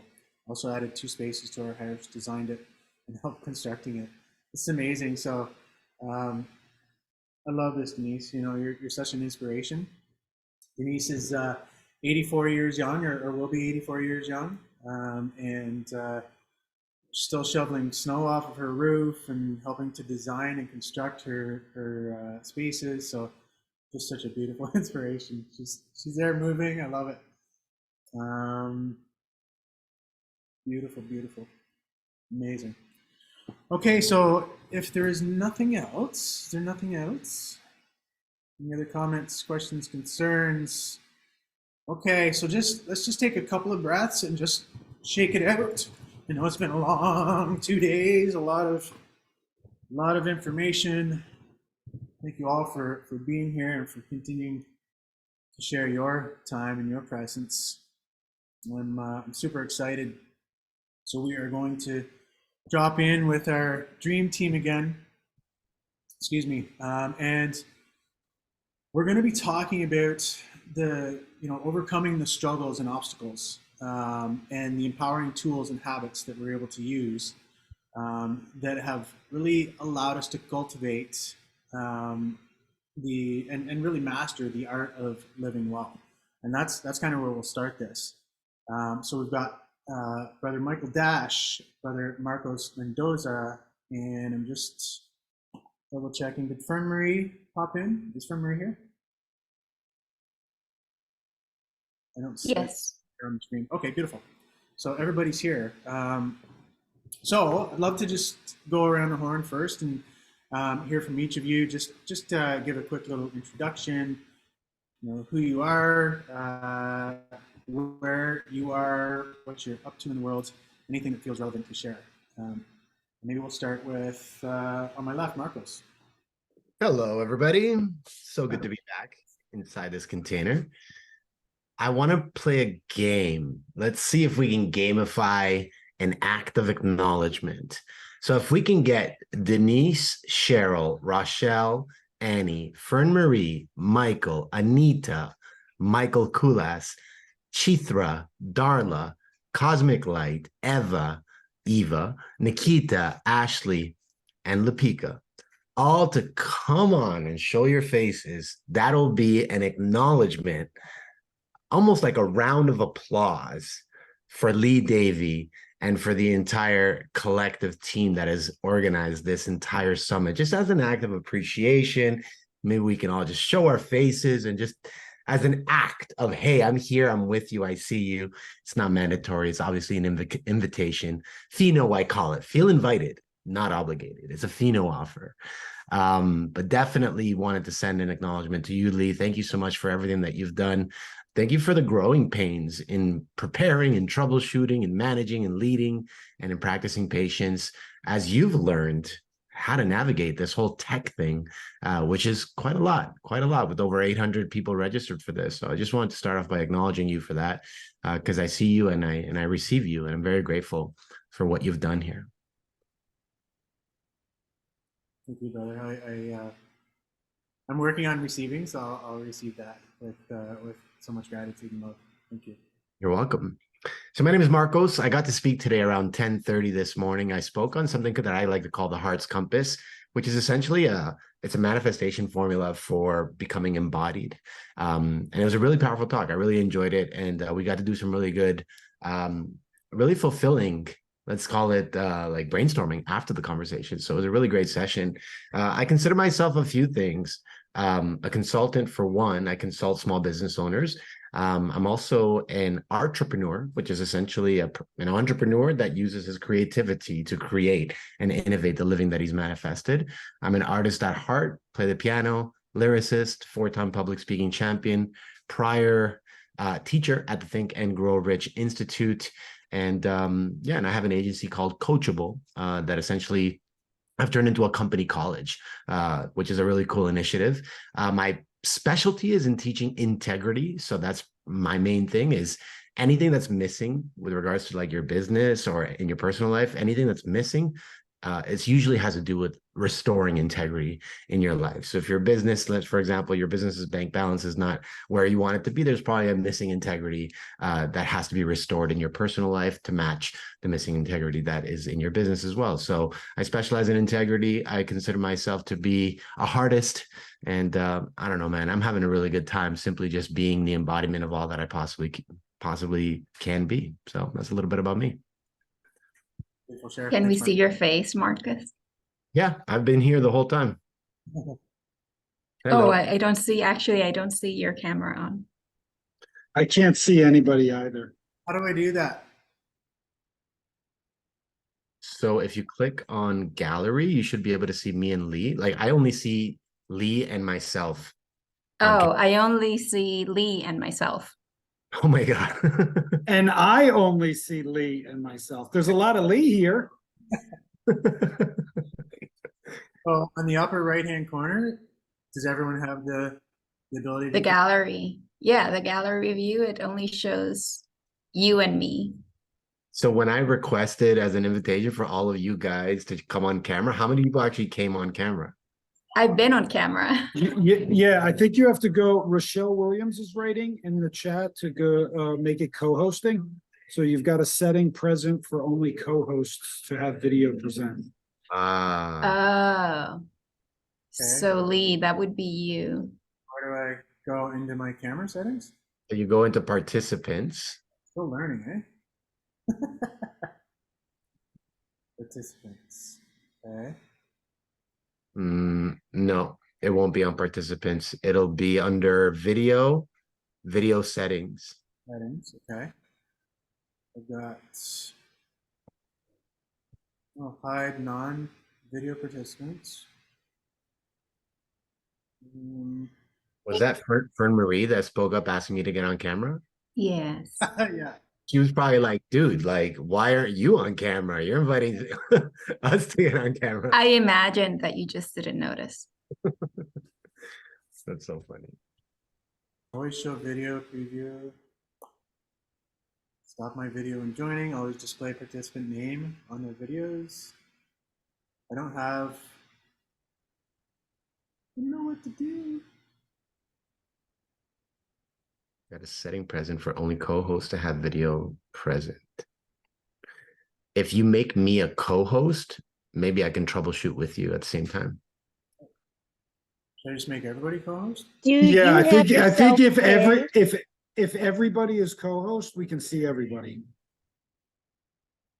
Okay. I imagine. There we go. Holy Hey, cow. Marcos, what's up, brother? That's crazy. Everybody just showed up. Okay. Oh my God. So this whole summit, like every time I logged in, there was nobody on camera. Meanwhile, there might have been so many people on camera. Man. I Okay, can well, still now- I can just see Marcos, me, and Yes, Lee. because he only co-hosted Marcus. So Marcus, help us become co-host. Just co-host everybody, Lee. And we could see everybody. I see everybody. Yes, but now you have to 'Cause go you're and a make co-host. everyone else Yeah. co-host. So now go help Lee troubleshoot. So cosmic light. I think I have to click on Because individual. there we go. There's Anita coming in. No, I don't have any. Everybody's here. And Marie, Okay, so I'll help co-host. Ashley, here we go. That's so Man. So we've gotten 2 days with nobody on the screens. No, yesterday was working. Was I it? think it was just Yeah. today. Yeah. You might have hit a button by accident that popped on this morning. That's what Rochelle was writing. big shout out to Rochelle. Is she still with us? Thank you, Rochelle. Please raise your hand if you still only see Lee. And or Well, we won't see their hands if they raise them, that's- if they only see them. well, but Lee will. Some of us will. That is true. We will, yes. So if you feel that you're not included as a host, please. Okay, so we have Annie. Lee, can you help Annie? So Chithra, Cosmic Light, and Lapika are the only ones that aren't on camera for me. They are on camera? Or not. Or not? And then your second account, there's Chithra. Hello. Rochelle, thank you so much, Rochelle, for the direction. Yes. Anybody not? What else do we got here? So Lee, you've been acknowledged. Everyone's on camera. The request manifested itself. So thank you, everyone. Thanks for playing.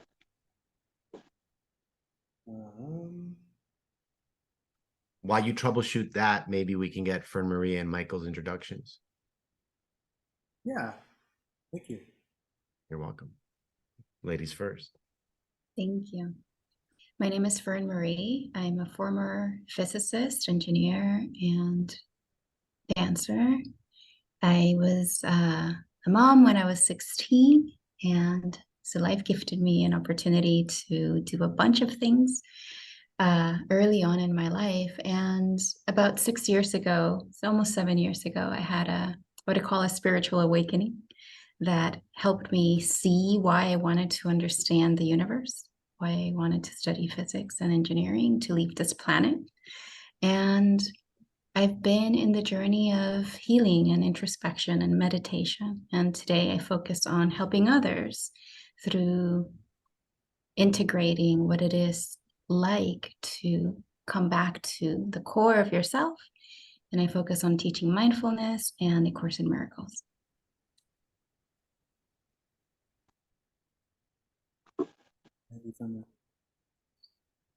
Mr. Michael Dash. Thank you, Lee.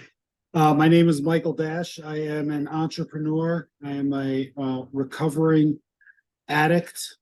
I'm a retreat host, a leader, philanthropist, and a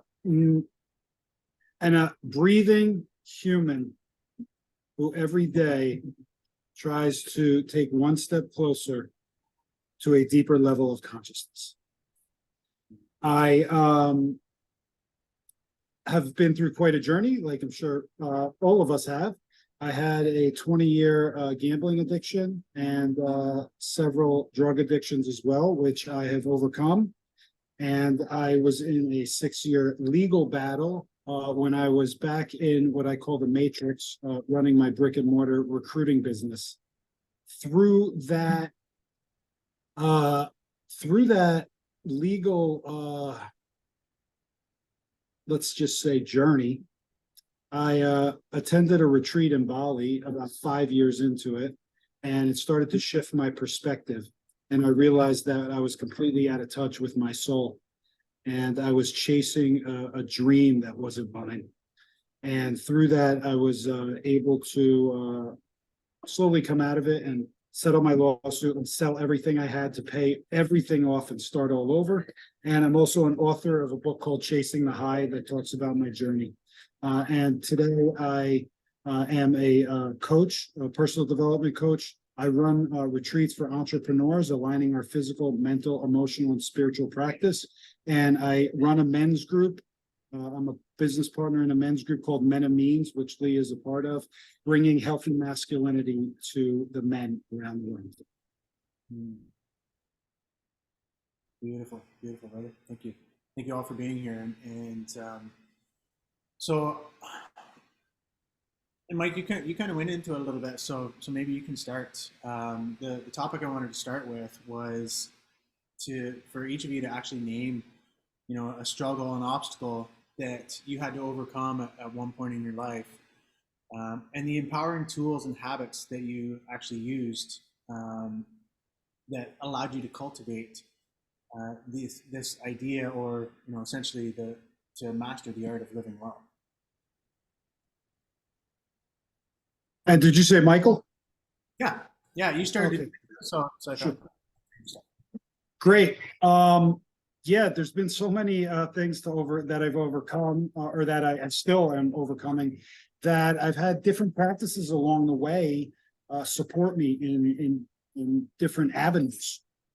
I would say when it was my addictions, community was a huge support system for me. And being able to lean on other people who went through similar challenges as I did, who could relate to me, who didn't judge me, who understood the struggle and could support me and call me on my narcissistic ways, or on my, for lack of a better word, bullshit. Because I had a lot of it I was carrying around, and I would tell myself a lot of stories, and they were all stories that I made up. None of them were actually true.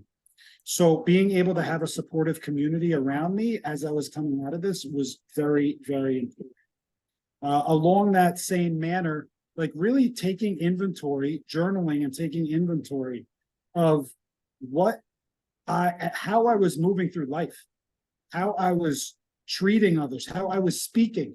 The words that were coming out of my mouth at that time were extremely low vibrational words that were putting negative thoughts into my consciousness. And at the time, I didn't realize that these negative thoughts were permeating themselves and becoming true. And so by journaling these things, by working the steps, I was in the program, the GA program, which is similar to the AA program. And so being able to incorporate things like that were extremely important to me. If I shift years later, when I was dealing with my legal battles, I was completely focused on generating money. And I didn't have a specific reason, except I wanted nice things, and I wanted to, my ego was driving, and I wanted to, quote unquote, keep up with the Joneses. So my friend had this company and he was doing 5 million more than me a year. I had to work harder. I had to do more. So I was at the equivalent of what he was. And at that time, I discovered a course so I could tap into my intuition more and trust myself more. And it was practices like EMDR and tapping that allowed me to clear a lot of limiting beliefs that I had around money, around finances, around relationships. And those tools really allowed me to shift out of that level of consciousness and really start understanding what mattered in my life. And it wasn't if I won or lost a lawsuit, and it wasn't if I made, $50,000 a year or $200,000 a year. Yes, I would prefer to make 200,000, but that did not determine who I was. Because as we know, money is just energy. It allows us to do certain things. It allows us to give back. It allows us to be more generous. But I wasn't aware of these things at the time. So these tools allowed me to shift my perspective and lean in to a new way of thinking and eventually a new way of living. Beautiful share. Thank you, Michael. How many people can resonate with this idea of keeping up with the Joneses? Many people have had similar external motivations. I have, for sure. Okay, Marcos. And Yeah, one for me is codependency, 100%. I didn't know that I was habitually practicing codependency. I didn't know the impact of that way of being until I lost my fiance. Until my relationship started to essentially implode. It went from a very healthy relationship where we were constantly expanding to a relationship that essentially like buckled into itself. And when we were on the brink of separation, she gave me a list of the 16 things, 16 reasons why I don't trust you to be a father or a husband, for her. And at the top of that list was codependency. And I had to Google it. And I was like, I don't even know what that means. Like, she's like, you're codependent to me. And it makes me feel, so in her verbiage was, I can't be in my feminine. I have to be in my masculine because of how codependent you are to me being in the masculine. And I feel like I can't be more in my feminine, which is where I want to be, because of your codependency to me. And that really opened up everything for me, and it put me on a path where not only did we uncouple, I moved to Costa Rica. I was living in Costa Rica during the pandemic, to escape the matrix, essentially, start a whole new life, off-grid living, the whole vision, permaculture courses, like growing our own food. We did it all. Sold everything in Toronto and started fresh. And after about 6 months of living there, in those 6 months, I ended up getting really sick. And again, that codependency, which I thought, because we were engaged, I thought I could lean in. I thought I could be weak. I thought I was being a vulnerable, wounded, masculine man. But it turned out that she was actually thinking that I was just leaning on her to essentially coddle me, and it was very true. I didn't realize it until I realized the impact that way of being had on her.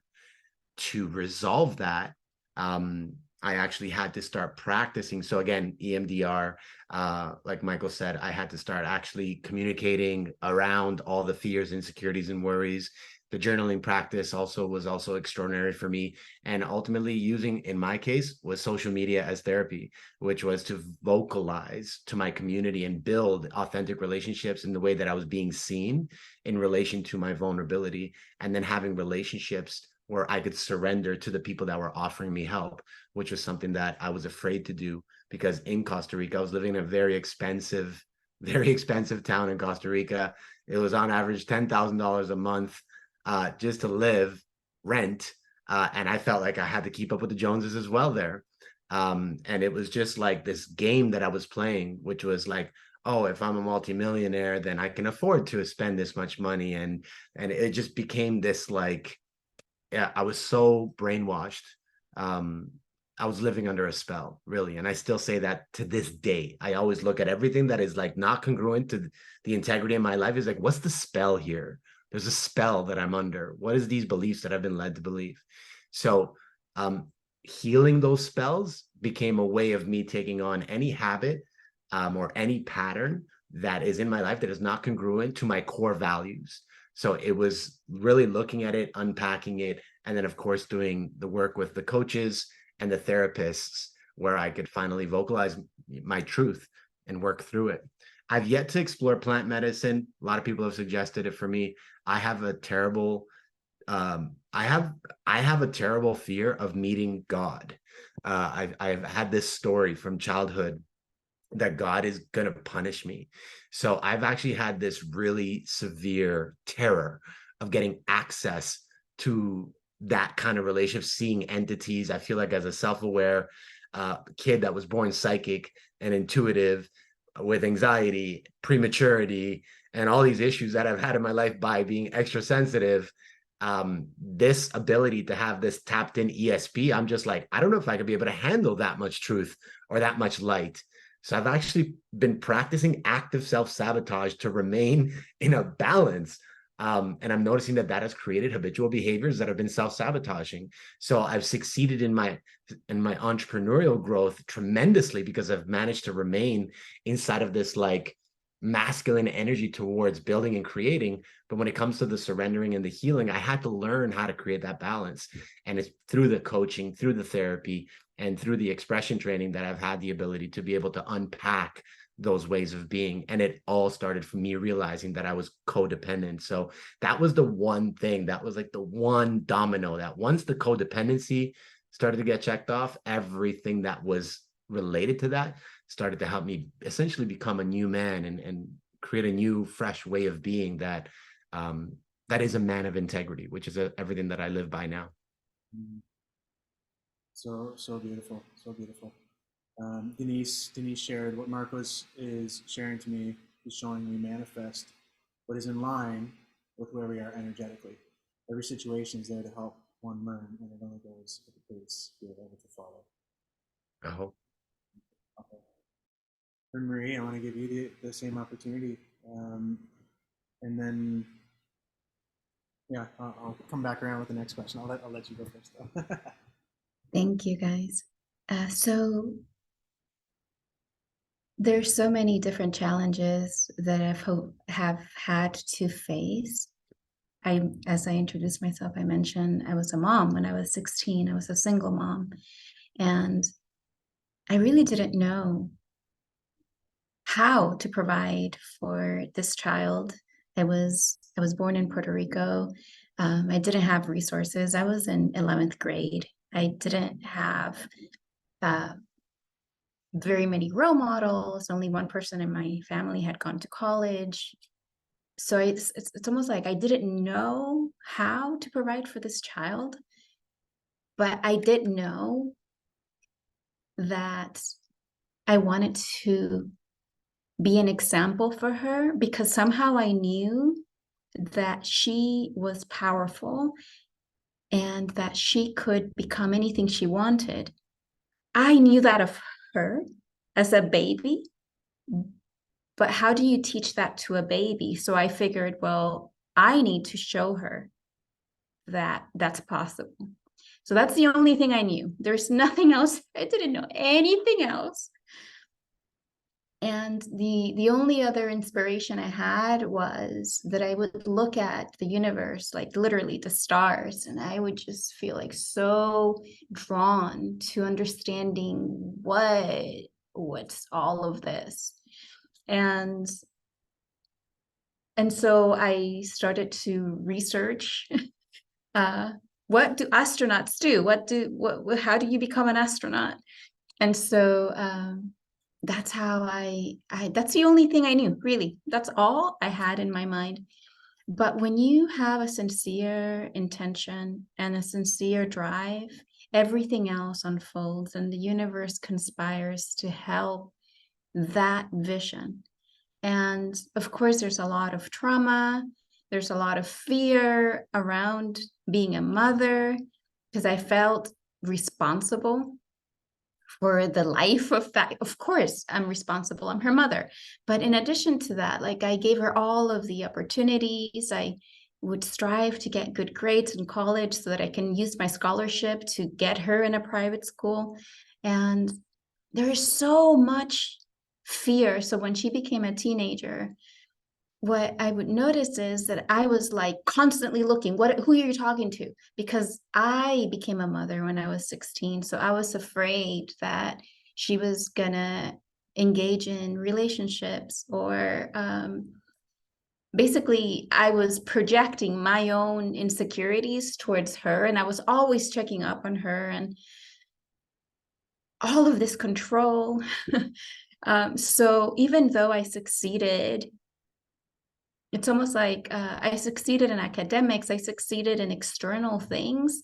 I suffered tremendously from having intimate relationships. I didn't know how to get close to people that I loved the most because I was always afraid of what could happen. So it's what one of my peers were saying, that all of these thoughts that are insecurities, we get to experience them. So if I have to say one thing that has completely transformed my vantage point is to be able to take accountability for the things that I believe in. And that is such a tricky thing that requires so much self-awareness and honesty and the desire to know truth above my own imagined ideas. So when I can be true to truth above what I perceive or what I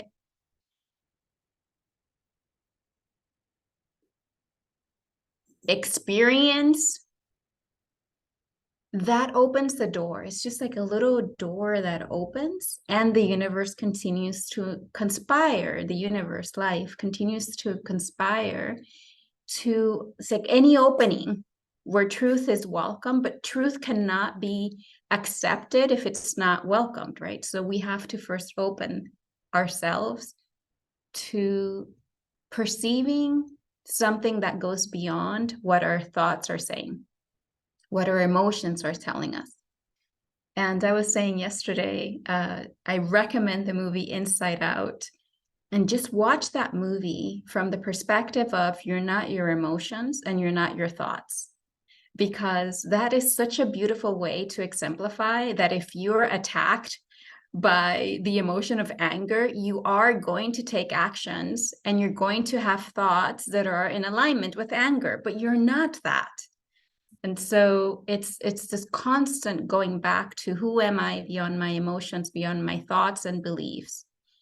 And that's the work.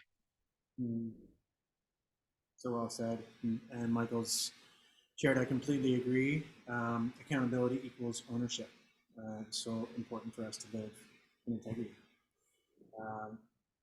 I wanna go back around, and we can start with you from this. So because I imagine it takes these hardships and a lot of pain, and that's been my experience as well, to decide, okay, enough is enough. I'm going to change. I'm going to open up to the idea that I can change, and then I start to find the tools and start to move along that journey.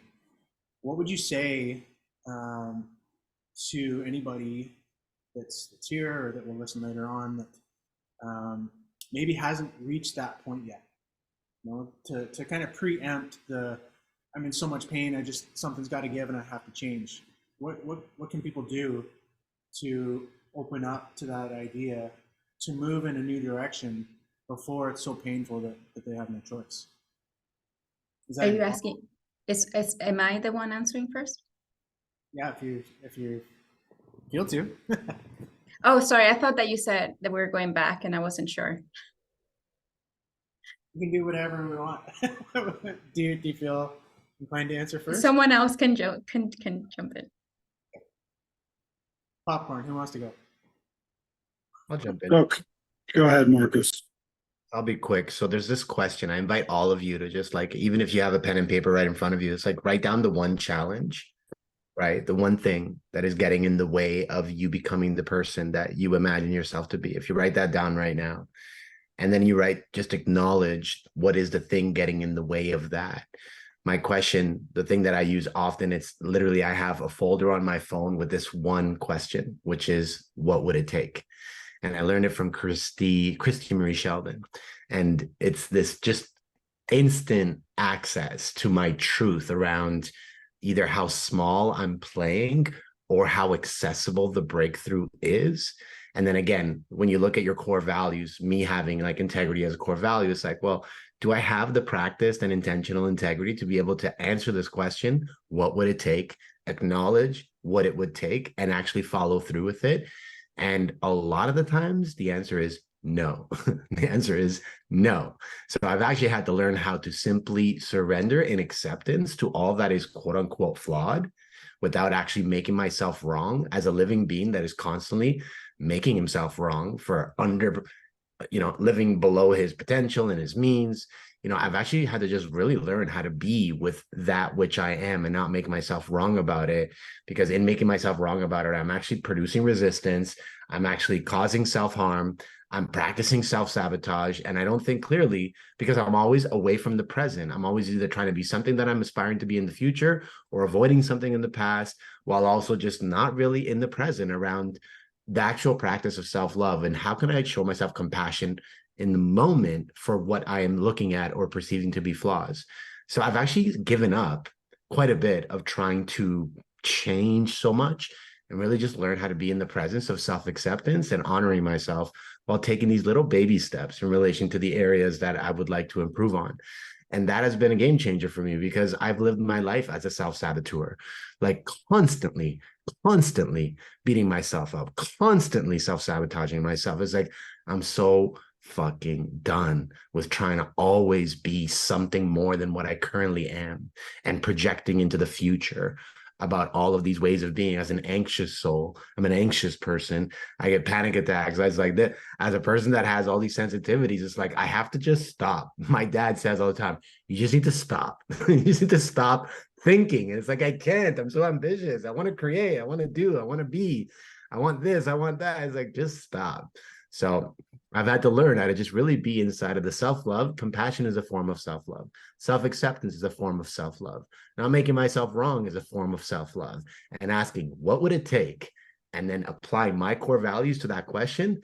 That's how I've come to understand is a practical way of embodying the possibility of transformation and embodiment. Bring back to that present moment. It's been the theme all day. So I love that. Because how do you discern where you're at if you're not present to the moment? If you're not present to the feelings inside? Yeah, it's a big one. And like again, the future is like, oh, money, and the past is, oh, I avoided that or I pretended that. And it's like this pull all the time, just constantly being stretched. And it's like, what's wrong? It's like, I'm just not happy. Why aren't you happy? Because I'm not here. It's like, well, gratitude is a beautiful thing because it really brings you into the here, into the now. Right? It's like pure gratitude, not just like journaling, like I'm grateful for because you feel like you have to, but actually feeling the feeling of gratitude to the point where you weep, right? Like that practice of presence, I find it to be very powerful for me. But no, like the whole timeline thing, we talked about it earlier, like time is such a threat to my existence. It's like worrying about the future, wishing I could change the past. It's like, no, presence has been a game changer, and infusing that with self-compassion, self-love as acts of compassion and gratitude, all these little things, they've helped me really like a lot. And of course, asking what would it take? Like, what would it take to insert thing that you want to change or insert thing that you want to heal? So beautifully said. So good. Thanks for sharing. Yeah, thank you, Lee. Thank you for sharing, Marcos. I relate to a lot of what you said. And for me, it's a slightly different. For me, it's how much integrity are you in with your word to yourself? Because I'm in very high integrity with my word to others. and I constantly show up for others, and then find myself not showing up for the very commitments I made to myself. And until I truly understood that I continued to break promises to myself because I believed nobody was watching, but there is someone watching. If you believe in it, God's watching. And I'm not saying you need to believe in it, but he is watching for me. And I realized that actually I'm also watching, and I also realize it. And if I want to change, and if I want to achieve things, if I just want to be whatever I want to be, I'm not going to be able to be, I'm not going to be able to achieve, I'm not going to be able to manifest what I want if I continue to break the word to myself. And so once I understood that and saw these patterns going on in life, then I really leaned into what I think is really not spoken about enough with the leaders in that I've been exposed to, and it's the power of curiosity. The power of curiosity allowed me to step into transformation. I actually had no intention of stopping my addiction. But when I was in the addiction, I became curious because my brother was also in this gambling addiction. He started going to Gamblers Anonymous. My brother's behavior changed with me, and I became super curious. Like, what are these guys doing to my brother? I'm going to find out and change him back to the way he was. And so I started going to, because I was curious. And once I got there, I realized how effed up I was, and that this was the exact place I needed to be at the exact time. And that has happened to me so many times.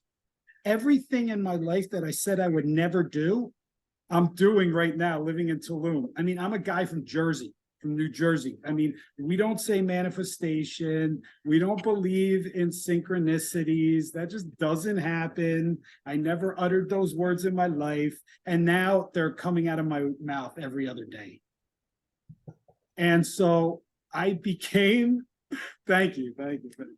And so I became super just curious about, okay, what is this cacao ceremony all about? And what is this sound healing all about? And what is this, that, and the other? And then all of a sudden I walked into like this sound healing session, and I walked out and I was like, oh my God, I feel high. And I didn't have to take any drugs. This is amazing. And so that curiosity has really, really allowed me to easily, without like all this pressure of having to transform and make all these changes and shifts, it's allowed me to like invite things into my life that I didn't even know I would enjoy so much.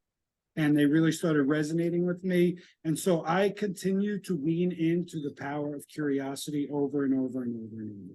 And I encourage anybody that I coach, or anybody that I talk to, or anybody here, like, just do something you've never done before. Who knows? Maybe it's that one thing that's missing from your life. And lastly, I think it was Bob Proctor who said, like, make your move before you are ready. Because what our minds, our imaginations are the most powerful thing we have. We can convince ourselves of anything one way or the other, good or bad. And there's a tendency for us to be like, oh, I'm not ready to do that. I'm not ready to do this. When I do this, then I can do that.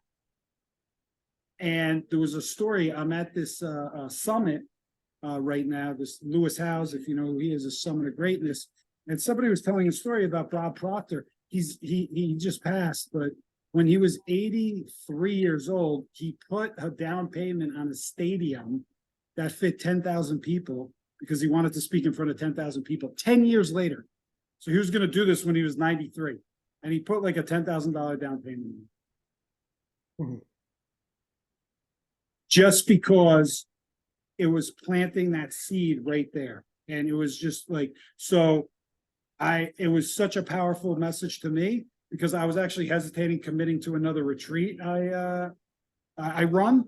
And immediately after that, I walked out of the room and emailed the retreat center and like, all right, I'm ready to commit to next year. So yeah, hopefully that was helpful for him. Yeah, so beautiful, man, and love that you spoke on Bob. He was I worked with Bob for a number of years, in his thinking thinking and results program. So I was a coach with him for a little bit, and just such a beautiful man, such an inspiration. I love the curiosity component. You know, if and that's something that I'm really, you know, we talk about playfulness and, you know, being in these lighter energies that will support us in manifestation, and I'm really working on remembering what it was like to have that childlike curiosity, you know, that sense of awe with everything, like looking at the world through those eyes, you know, and you know, a child seeing something or experiencing something for the first time, it's like, oh my God, like this is so amazing. And somewhere along the lines, I've lost that. We lose that as we get older. It's like every moment, every breath is a miracle, and to remember that, you know, it's just such a beautiful thing. So thank you for sharing that. For Marie, one more time, and then we'll open it up to everybody else for questions. So I believe the question was, what stops us in the present moment? Like, what is the thing that we feel is getting in the way? Is that correct? That was the original prompt. The original was, you know, essentially how can we preempt having to go through a painful experience before we decide to change? Right? How can we make that choice now before it just becomes so overwhelming that I have no choice left? Like I have to make a shift in my life. I have to, you know, open up to some of these things because I just can't. It's just too painful not to anymore. How do we make that decision before? I feel that it comes down to what it is that you want, and continuously asking yourself what it is you want. So if what we want is to move away from all of the transitory pleasures, all of the things that come and go, and actually settle into the present moment, which is the truth of the essence of who we are, then that has to be the core primary principle that drives everything. So Marcus was saying that he has some values, that he has like a checklist, and then he has this question, and then he evaluates the question on the values, right? So that's actually a really great strategy. What is it that you're after? And if what you're after is to, for example, me, what I'm after, what am I after? I'm after experiencing the truth of my essence in this lifetime, heaven on earth. That's what I'm after. So if that's what I'm after, then I have to be willing to forgive, to let go of judgment, to accept myself fully and the world as it is, because heaven is here. What's preventing me from experiencing heaven on earth? My judgments, my lack of acceptance, my grasping or my aversions to things. So I do it not because I want to be a better person or I want to look good or I want to be spiritual. I do it because what I want is to experience the truth of what I am. And so because I have a clear goal of what it is that I want to experience, then that's kind of like the values. And then anything that comes is like, is that in alignment with my values or not? I hope that makes sense. Yeah, really, really beautiful. Really beautiful. I just want to go to the audience. You know, is there any? Do you have any questions for these beautiful beings? Do you have any input yourself? I do. Hi everyone, I'm Darla Williams. In regards to the question, how do we prevent the pain? Well, once we begin identifying ourselves and we know who we are and what we want, what we need, and how we need it, then all of a sudden that it automatically lays in the foundation of our boundaries. So how do we prevent ourselves from being in the pain experiences? By accepting who we are and realizing when those boundaries are crossed that we need to take the steps that are necessary so that we can prevent those painful experiences. The universe will hand us circumstances over and over again to teach us the lessons. If we're not in the alignment of where we're supposed to be, we're going to go through an experience. That experience is going to continue to turn itself up until we find the pain. The pain story is what makes us wake up and go, oh, this isn't what I want anymore. When we come into that space and we realize, I don't want that anymore, when we realize that it is going against the core, the very grain of who we are, we then stand up and rise up in it. But what we need to do is be able to get to that place where we're setting that foundation first so that we know. So that when those situations and those circumstances start to arise, we can then say, wait a minute, I need to respect myself and make the decisions that are difficult, that are going to be hard, and then walk it out. That. I'll leave everyone with that. I love that. Thank you for sharing. Who agrees with that? Lower the threshold for what you're willing to tolerate. Yeah, absolutely. Absolutely. My curiosity goes to, and this really is open to anybody. Can we move forward without the painful experience? You know, because in from my journey, my personal journey has been one of continuing to overcome, and I think, at least I imagine, I come from the old mentality and maybe the old paradigm that if it's not difficult, it's not worth it. If I don't work really hard, then it's probably not worth doing at all. So can we? Is it even possible to move forward without the hard work, without the pain experience, without the perception that difficulty equals worth it? Michael. Yeah, I was just being called to share because what's coming up for me is that we get to put these definitions around every experience we have. We get to define if it's a hard thing. We get to define what hard work is. We get to define does it have to be like this for it to be like that. I imagine these are all stories that we create for ourselves. And I imagine that there's a lesson to be learned with all of them.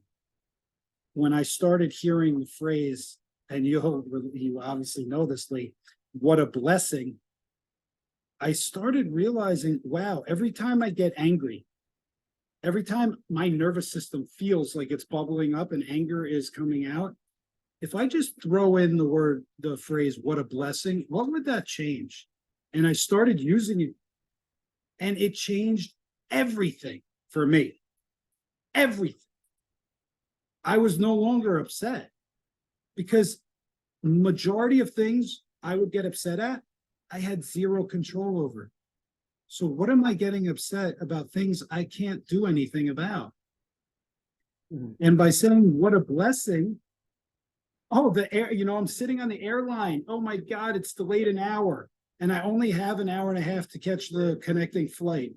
What a blessing. I'm going to be stuck in a different city and get to explore a new city. What a blessing. While all the people around me are like scuttlebutting. Oh my God, the world is going to end. We make these stories up in our mind, and it drives us to overthink and rethink, and instead of accepting and surrendering. And yes, I do believe we need to take action if we want to achieve things. And so when we talk about hard work, is it hard work if you're living in your passion? That's the question we all get to ask ourselves. And we can define it any way we want. Thank you. Thank you. Thank you for that share. It's beautiful. And I imagine it's very similar to the idea that everything is happening for us. You know, instead of things are happening to us, it's like you said, the perceived negative thing. What a blessing! It's likely a course correction, you know, or maybe the plane being an hour late is keeping the plane from crashing. You know, like we don't know, and it reminds me of this is an allegory, I guess. How many have heard the story about the man in the countryside with the horse? Okay, I'm going to share. So there's a man in the country with a horse, and one day the horse runs away, and his neighbors run up to him, and oh my God, how unfortunate. Maybe. Sometime later, the horse comes back, and it's got 7 wild stallions with it. Neighbors run up, oh my God, how fortunate. Maybe. A little while later, his son's breaking one of the wild stallions in, falls off and breaks his leg. Oh my God, how unfortunate. Maybe. A little while later, the army comes to enlist his son, and he can't go because of the broken leg. Oh my God, how fortunate.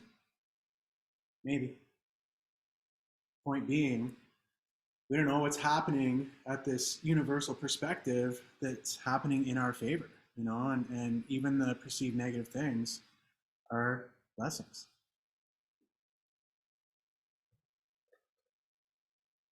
I was taught about the meanings that we give things. I was taught that we're meaning making machines, where it's like by being a meaning making machine, we attach an emotion to the meaning. And then if that meaning doesn't serve our values or serve what our opinion of the world is, then we essentially go through our lives making everything mean something that is related to either a positive or a negative belief system. So what happens when you reset your meanings, right? Well, what happens is like you become the creator again, and you get to show up in the world less attached to how those meanings and definitions shape your reality. And you can practice to distinguish between being attached and being committed, which is something that I teach clients all the time, because being committed versus attached, the distinction is actually quite simple. Being committed is essentially where you can communicate that in your commitment, you can practice integrity to that commitment from a place of detachment, where although you're committed, if it doesn't work out exactly how it's supposed to, based off of what you've created it to look like, the detachment doesn't make yourself wrong for it. So in being committed, it's like, I'm committed to this practice, I'm committed to this outcome, I'm committed to this relationship, I'm committed to this idea, while also detached from it having to look, be, feel a certain way. And that detachment separates you from trying to have it be controlled. And in a way, what it does is it actually subdues any type of emotion that may get in the way or may cause you to make what you were committed to mean more than it actually has to mean. So it's essentially practicing a form of neutrality. And then you being neutral about things doesn't mean that you don't care, right? Unless that's what you make it mean. It just means that what you're choosing is, I'm choosing to come into the situation from a place of being committed to it, while detached from having to force or control an outcome. And I find that if we're constantly attached to things, we're usually attaching things because it's a sense of safety or security that we think that we're going to get from the attachment itself. And then when that attachment fails us, then what is failing, we actually go with that failure. And then a part of us has to then be healed or worked on, because what we were attached to didn't work out. And then that we went with it. We went thinking that there's something about us. So in being committed versus attached, as well as pairing that with becoming less of a meaning making machine, I find that looking at the world from a perspective of neutrality, it really helps us practice just being chill, right? Which is just letting things flow in our lives without having to be so in control of everything, right? So it's something that I've come to understand as a very powerful way of being. I love that, and my curiosity goes to how do you walk the line from neutrality to, as you said, like unless you make the meaning of it that it doesn't matter, right? Like what is that balance? What is that line to walk? Well, the meaning is not, again, if the meaning is that it doesn't matter, if that's what you're making that mean, then that's what is real for you. But if the meaning is this matters, and I'm detached from it, then that's the meaning as well. So it's really what you're causing, what you're creating it to be, rather than a default meaning, which is, for example, how you were conditioned by your parents to believe or look at the world, right? So it's like, what does it mean to you to eat organic, right? It's like, it means that I'm ingesting food that's healthy because the animals were actually treated better, right? It's like, how does that, are you committed to that? Yes, I'm committed to that. Are you attached to that? No, I'm not attached to having to eat organic because I understand that my body can receive food in any way that I choose to bless the food before I eat it. And therefore, my commitment to this is based off of how I'm choosing to eat in an empowered way. And I won't be disempowered if the food is not organic. So essentially, you're creating a balance between all of your choices without having to make things mean too much, and ultimately just really allowing yourself to be in the center of your choices and not pulled from that meaning or pulled away from that attachment. Like, it's like you're just really becoming, again, everything's like becoming embodied in your way of being, and just practicing being chill. Like, the things just slide off you a lot more, right? It's like you're not so attached, so controlling of all things. It's helpful. Practice it. Give it a shot for one decision: committed versus attached. What's the meaning? We got some thumbs up. Beautiful, beautiful. Anybody else want to comment on that? And then we'll just go around once to wrap. Marie, do you have anything you want to? No, let's go around to see if there's any questions. Any questions? Just going to the chat. I found exactly the contrary. When we are engaged in something where we have to be, pieces fall into place, and one finds herself doing things for the first time, like by magic. I had 4 of these experiences. Thanks for sharing, Denise. What am I learning from this? Yeah. I assume that was a question, Bella, but just want to clarify that. That was in reference to something that was being said. One of the things that we can do is literally ask ourselves, what are we learning from this when we're going through the experience? Yeah. Yeah, these are all really good cues. You know, what a blessing. What am I learning from this? What is this here to teach me? How present am I? How detached am I? Really good cues. I bought a book. I bought a book yesterday. It was actually pretty amazing. It's called "A Pity Party is Still a Party," right? the phrase, the tagline is "A feel-good guide to feeling bad," right? And essentially, the premise of the book is to just allow yourself to have shitty days, and here's how to, create a new perspective on that without making yourself wrong about it. Right? Which is why, like, for me, like, someone said it about the tolerance. It's like, my thing about tolerance is just like, I've had to just really detach, stop trying to be so controlling. And like, it's like, I feel like I generate momentum best when it comes from a natural place of me living in integrity. Like, if I go to the gym, like, for example, this morning, I was like, Lee, I'm out of congruence with the heart compass that I'm teaching you guys about, because I woke up and I went straight for coffee 5 minutes into my, waking up. It's like, I didn't go to the gym. I didn't do my breath work. I didn't meditate. I didn't stretch. It was like, I went straight for that artificial adrenaline, right? And I know that my body feels like shit after. I know it. I know that I crash really hard. And then it's almost like the whole day is off. And that's just how my nervous system deregulation practice happens, when I use artificial adrenaline to try to get me into a state of pure energy, which is just backwards, right? After that conversation, I called myself out on it and I went to the gym. I crushed a 90-minute workout, ate a nutritious meal, and then came home and I was like, I feel amazing. I can do anything, right? And it was just like, in that, it's like, I know that when I want to be congruent, when I be in my power, it's like, I'm in integrity to my core values, right? And when I'm not, well, a pity party is still a party, and there is a way to feel good while feeling bad. And I've learned that way of being is to literally not make myself wrong about the moments where I'm out of integrity, right? And it's just like, just to lighten up, man. Just lighten up, bro. It's like, generate momentum and let the momentum flow when you're just like in your flow. Like, it doesn't have to be so controlling. And I feel like that's why I get anxious, is because I have issues with control. I'm trying to control everything, forcing outcomes, It's just like, everything has to be. It's like, no, chill, bro. Relax. It's Sunday. Relax. Yeah, I have some of those control issues also, so it's a good reflection and a good reminder. So thank you. Even that, it's like, it's Sunday, bro. What does that mean? What did you make it's Sunday mean, bro? It's like, oh, I made it mean that Sundays I can relax and I don't have to be so on all the time. It's like, okay, is that serving you in a good way? It's like, yeah, it does. Okay, cool. Let's keep that. Right. So that's like, it's a good example of how to check in on the meanings that we give things.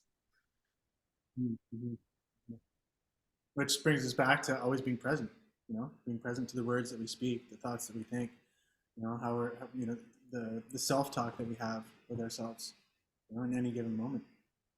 One time somebody asked me, sorry, I'm getting downloads. So one time somebody asked me on a podcast around just like how she was celebrating me. I won 4 public speaking competitions, and she interviewed me about that. Like, how does a person win 4 public speaking competitions? And I told her that, like, I've actually learned from trauma. So the more pain that I experience in my life, and the more I address that pain, the more I've come to understand how to triumph from that pain. So I've actually learned how to practice turning pain into triumph, and then not hating it, but rather just like observing it, witnessing myself, and then causing a reaction to what I get to create. Not a reaction, but causing an effect to what I choose to create from that pain, right? Kind of like Michael Dash, kind of like Fern Marie, right? Like, we've all learned, and from that pain and from that trauma and from those experiences, all of us, it's like we've learned what not to do. We put our hand on the stove and it hurt. And we said, I don't want to feel that again. So next time I'm going to try this differently. Right. And I just find that in our personal development journeys and in our spiritual journeys, it's like so much of us, it's like even in marketing, it's like you want to help more people. You could either introduce them to all the pain and how to avoid it, or all the pleasure that's available and how to have more of it.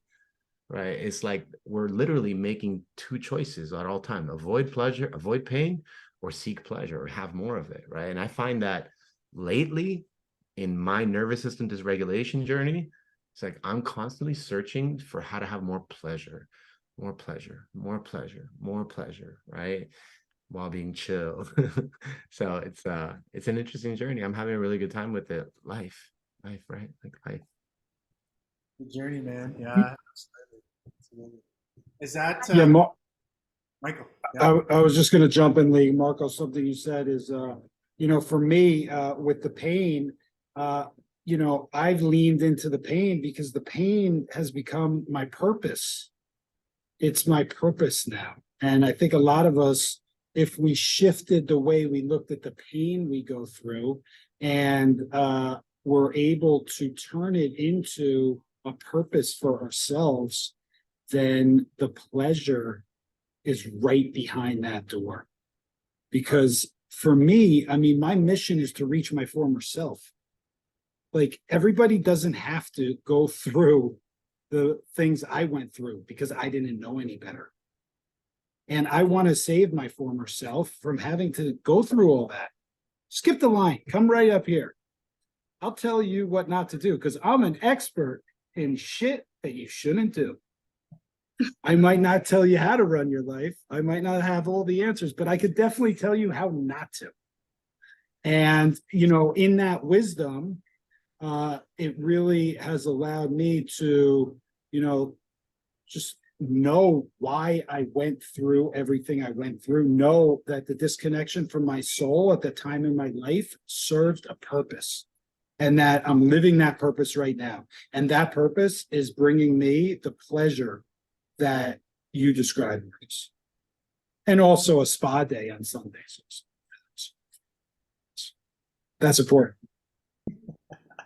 It's a little spa, little spa, ice bath and sauna, perhaps. Cold plunge. Going for a cold plunge right after this. Yes.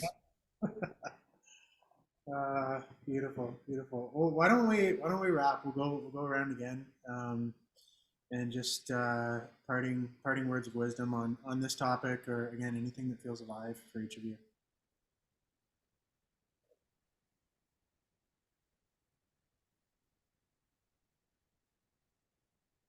Who desires to start?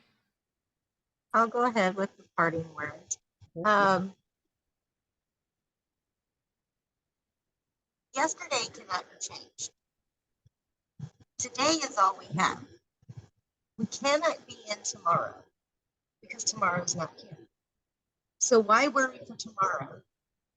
And why stress about what we can no longer do anything about and turn around and begin to live in the now where we are right here?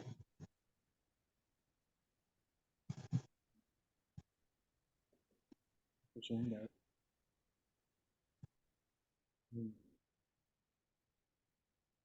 I'll share a quote.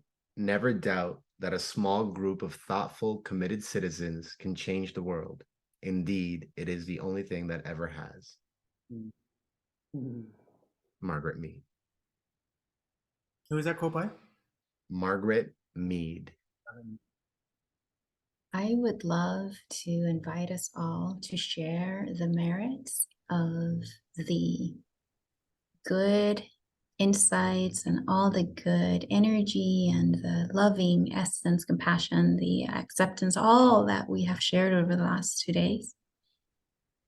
To share it with the world, share it with those that we love, perhaps share it with those that we feel are in need of a little bit of a boost in self-acceptance, self-compassion. So if we can take just 5 seconds of silence and think of someone that you love, and then another 5 seconds and extend to the world.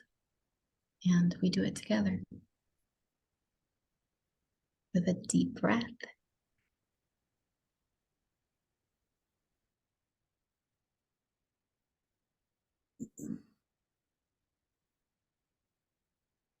May all beings be free from suffering. May all beings be happy. Thank you.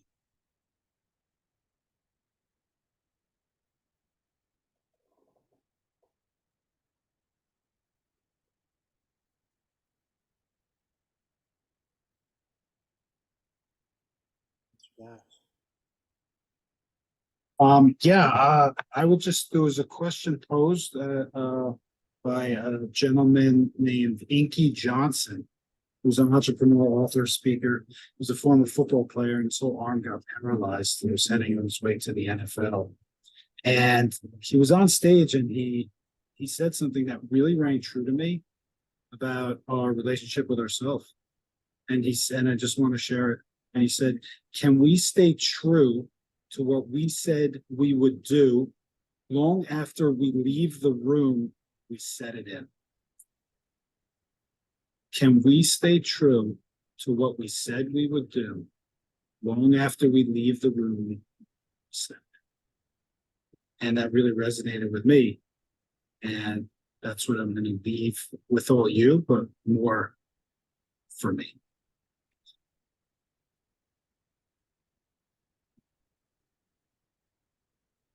I want to soak that in, soak all of it in for a moment. Let's have everyone just kind of breathe that in, breathe this last hour in.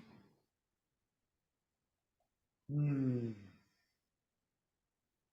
the last 2 days, I'm really there's so much gratitude for all of you, Marcos, for Marie, Michael, for all that you've given to this journey, to today, and to all of you who have continued to show up the last 2 days. And really, that's what this is about. It's about remembering our selves first, an honorable, a noble sense of self first. And I really celebrate each of you for showing up for yourselves first. Because as we show up for ourselves, we fill our cup, we can then show up for each other more fully. And I believe that is the journey that collectively we're on, that individually we're on, and the bridges that we are creating and crossing at this particular time in our transformative experience. We're remembering that at a quantum level, at a fundamental level, that we are one. And if I heal me, then I can heal the world. As we heal ourselves, we can heal the world. And I'm excited for what's to come, while still being in the present moment. And we still have one more day to go. And that is tomorrow. And tomorrow we're going to be going into the aligning the operating system. You know, we're aligning the cognitive, emotional, physical aspects of the self. You know, we've been through the opening up. Today is the disciplined practice of the tools. You know, and as we continue to show up for ourselves with this disciplined practice, I imagine that we just begin to show up as that. You know, these tools of practice become less about the tools themselves and becomes more about who we actually are and how we show up in our lives. And with that, we're able to show up more fully on every level and create that balance, that wholeness of love, of connection, of purpose, of health, of wealth. And we're able to share that with the world. So with that, again, thank you all so much for your presence, for your energy, and love you all so much. Thanks so much, everybody. Lee, I just want to acknowledge you. Thank you for being the servant that you are, and thank you for putting all this together and all your efforts and all your technology expertise is appreciated. Thank you, brother. Thank you. Yeah, thanks, that. Everybody. Here's all. Have a beautiful evening, and we'll see you tomorrow. Thank you. Thank you.